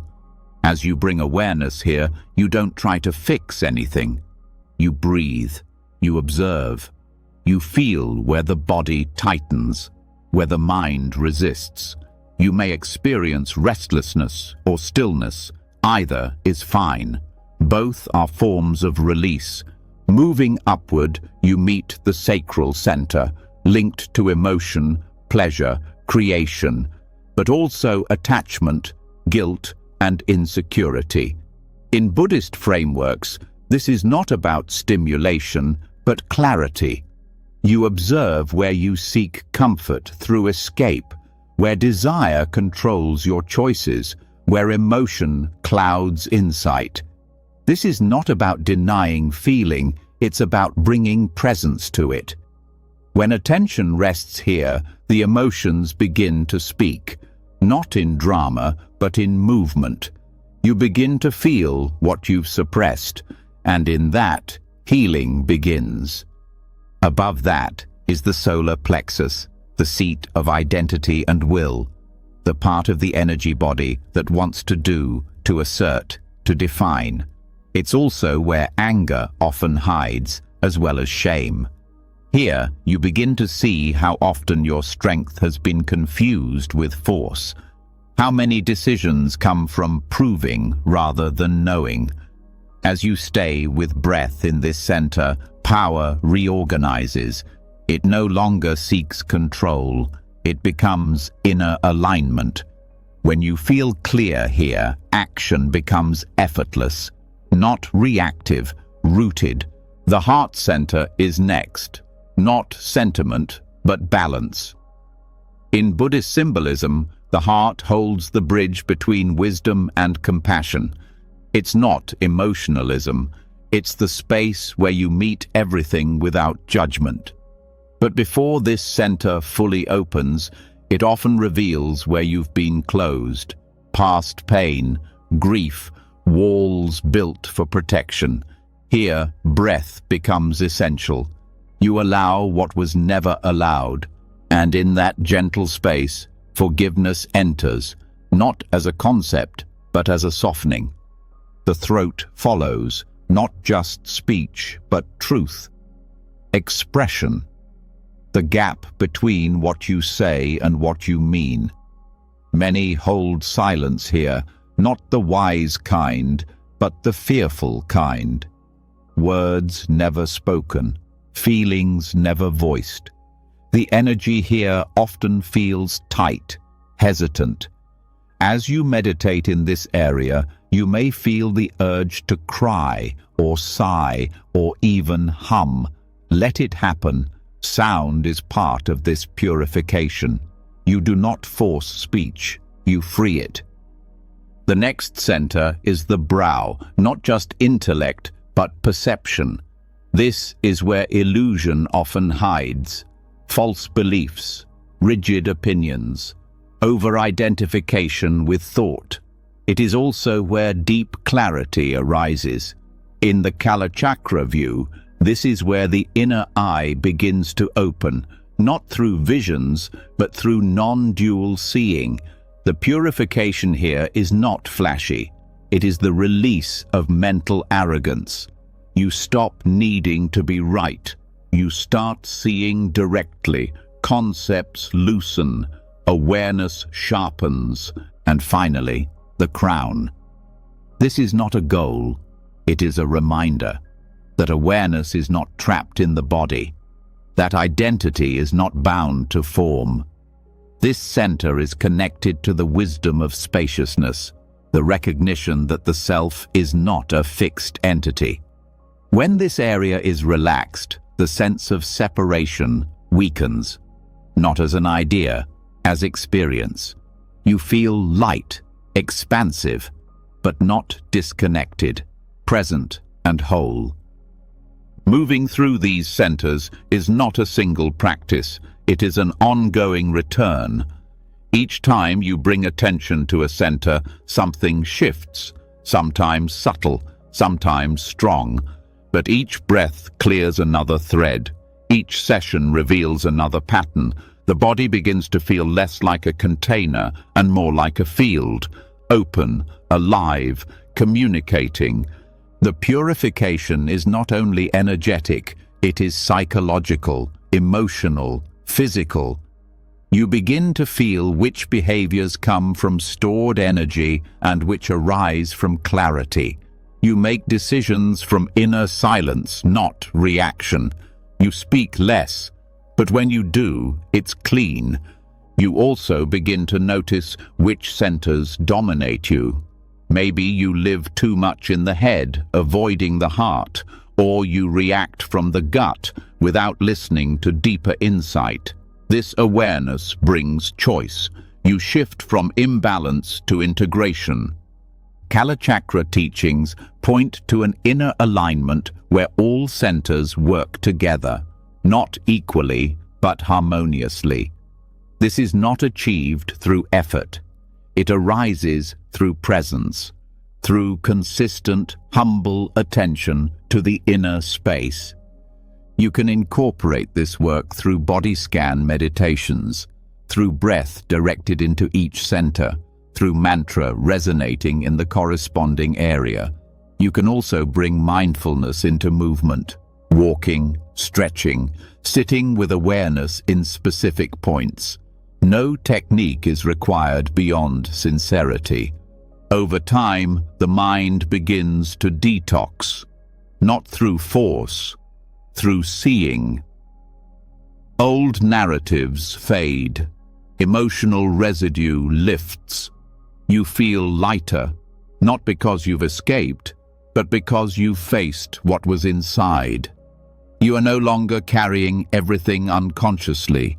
This is the essence of the inner pilgrimage, not to go somewhere, but to return, to meet each layer of your being and clean it, not with judgment, but with breath. You stop asking why you feel blocked. You go to the place that holds the block and stay with it. You listen, and slowly the system rewrites itself. You stop living from wounds. You stop reacting from old fear. You stop identifying with every mood. You become aligned, not in posture, but in presence. So now, close the outer world. Let attention turn inward. One center at a time. No rush, no analysis. Just breath. Just awareness. And the map unfolds. And once the inner landscape has been walked with breath, once the chakras have been cleared not through force but through deep listening, a softer clarity begins to settle. But some patterns do not dissolve through presence alone. Some impressions lie hidden beneath words, tangled in memory, held too tightly to be named. They need more than awareness. They need release. They need form. They need to be made visible before they can let go. This is where ritual offering becomes a doorway. In Tibetan Buddhist practice, the torma is one of the most powerful and underestimated tools for psychological and energetic release. A torma is a physical object, usually made of barley flour or butter, shaped and dedicated during ritual. But it is far more than a symbol. It becomes a container. It absorbs intention. It takes on what cannot be held inside anymore. The essence of this practice lies in one simple truth. The human mind needs mirrors, not only to see itself, but to transform. Just as speaking brings clarity to what was vague, creating an offering gives shape to pain that's otherwise formless. This is not intellectual. It is somatic, emotional, energetic. In this ritual, you do not merely visualize letting go. You shape it, you name it, you touch it. And then, in a precise and respectful act, you release it.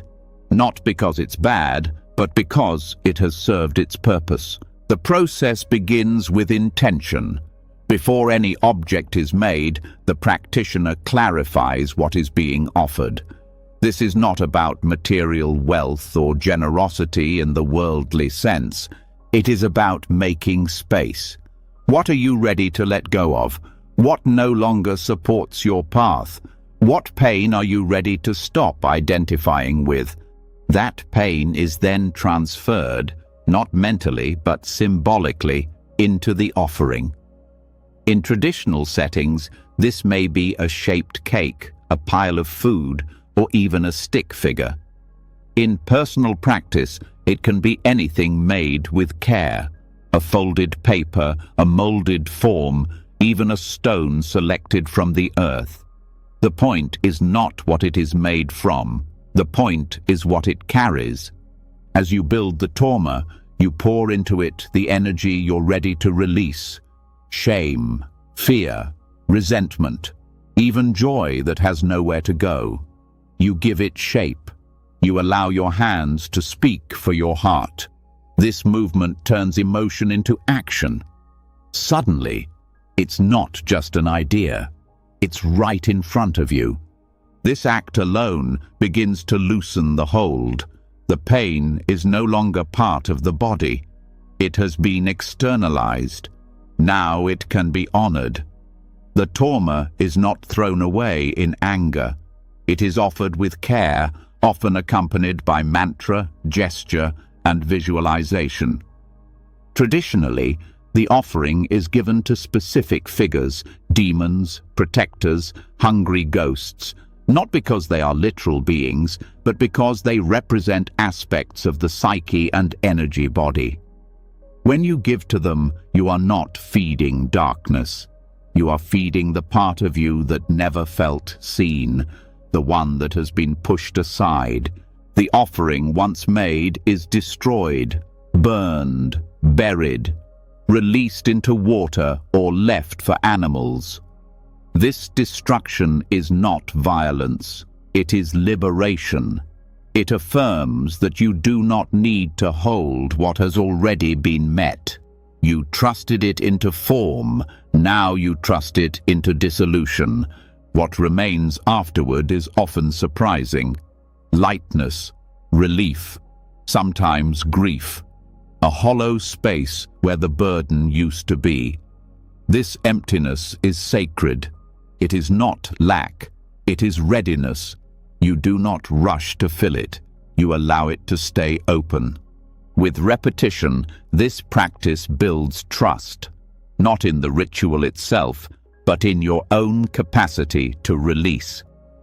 The mind learns that not every emotion must be carried forever. The body learns that tension can leave. The heart learns that space is safe. This practice also respects the nervous system. Some emotions are too intense to process mentally, but when shaped and offered, they begin to move. You don't need to analyze trauma to start healing it. You can place it in the torma. Let the fire transform what the mind cannot. There is also a collective dimension to this ritual. In group settings, offerings can be made for the suffering of others.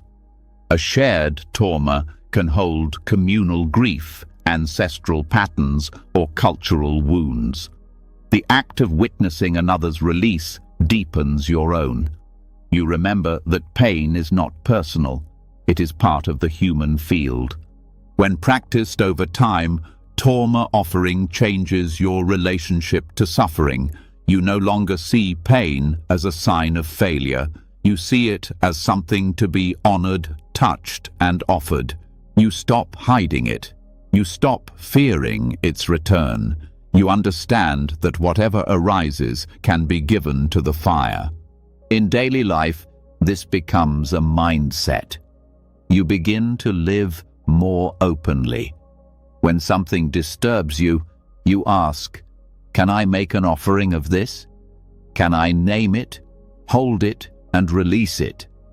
Even without the physical ritual, the internal gesture remains. You stop accumulating. You start releasing. The ritual also deepens humility. You see that transformation doesn't come from force. It comes from willingness, from making room, from letting go of what no longer belongs. You stop needing to explain your pain. You simply offer it. And slowly, the psyche begins to rewire. Not toward avoidance, but toward trust. You trust your capacity to feel, to name, to create. to release. This is not bypassing. This is alchemy. Each trauma becomes a page in a sacred journal, a history of what you've lived through, what you've survived, and what you've learned to carry differently. So now, if something inside feels heavy, don't push it away. Shape it. Honor it. Let it speak through your hands, and when the time comes, offer it with care. Let fire or earth or wind take it, and sit with the space that follows. And after the offering is made and the weight has been released into fire, wind, or earth, the space that opens is not empty. It is vivid, not with thought, but with tone, texture, feeling, a kind of inner atmosphere that wasn't there before, or maybe was always there, but buried under what has now been given away. This is when you begin to notice not just silence, not just stillness, but hue, the subtle presence of color in the body and mind, not as decoration, but as vibration, a language deeper than words. In Buddhist esoteric practice, color is not visual flair. It is energy. It is information. It is transformation. Used especially in deity yoga and tantric visualization, each color is linked with a psychological state, an energetic frequency, and a form of wisdom. These are not symbolic generalizations. They are experiential tools. When you meditate with these colors, they change how your system processes emotion, how your mind organizes thought, and how your awareness responds to challenge. Color enters meditation in two primary ways: visualization and absorption. You either visualize light or forms of a certain color, or you let yourself rest in the feeling tone that color holds. This is not fantasy. It's a way of engaging the nervous system directly, of shifting emotional habits without argument or suppression. The most well-known example is blue.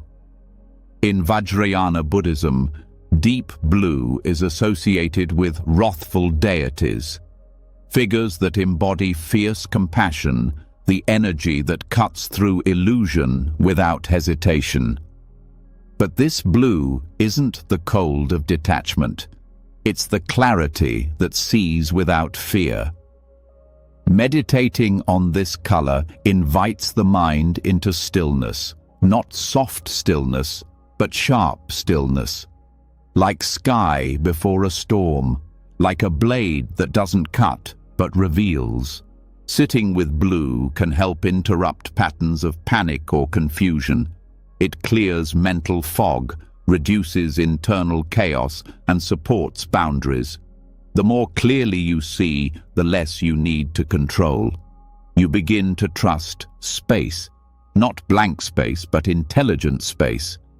White is linked to purity, openness, and expansive awareness. It is used when practicing release, forgiveness, or dissolving attachments. It doesn't stimulate, it clarifies.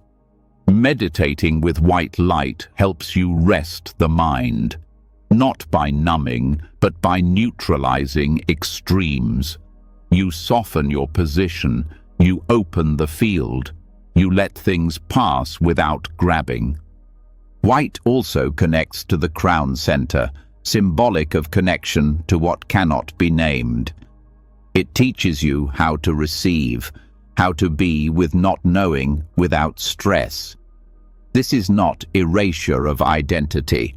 It's what remains when identity isn't held so tightly. Red, on the other hand, is vitality. It's the warmth of presence, the heat of connection. But in the esoteric framework, it isn't tied to craving. When used skillfully, red grounds you in the present. It supports the heart. It awakens energy that is direct but not aggressive. In deity practices, red is often linked to deities of magnetism, those who draw beings toward the path through love, beauty, and joy. Meditation on red doesn't make you impulsive. It returns you to a sense of aliveness that doesn't need stimulation. It helps you contact the part of you that can feel deeply without drowning. Yellow is often associated with equanimity and learning. It supports stable clarity, mental presence that is alert without being tense. In Buddhist color psychology, yellow helps with digestion, literal and psychological. It assists in transforming confusion into insight, the kind of clarity that arises not from effort, but from consistency, from warmth, from the middle path. It's also used to stabilize mood swings and lessen mental distraction. Sitting with yellow allows you to process information without being overwhelmed. It helps turn intellectual clutter into simple knowing. Green represents action from compassion. It's the color of the heart in movement, not just feeling for others, but acting on behalf of them. It's the vibration of growth, of movement through blocks, of transformation that's aligned with care. Green in meditation helps you stay in touch with others without merging. It keeps you open but centered. In deity yoga, green Tara embodies this quality. She acts quickly but never in haste. Her energy is immediate but never violent. Meditating on green helps you move when it's time to move, without force. These 5 colors, blue, white, red, yellow, and green, make up the core of the 5 Buddha families in tantric systems. Each family corresponds to a poison and its transmuted wisdom. Each color becomes a tool for working with a particular affliction. Blue transforms anger into mirror-like wisdom. Red transforms desire into discriminating awareness. Yellow transforms pride into equanimity.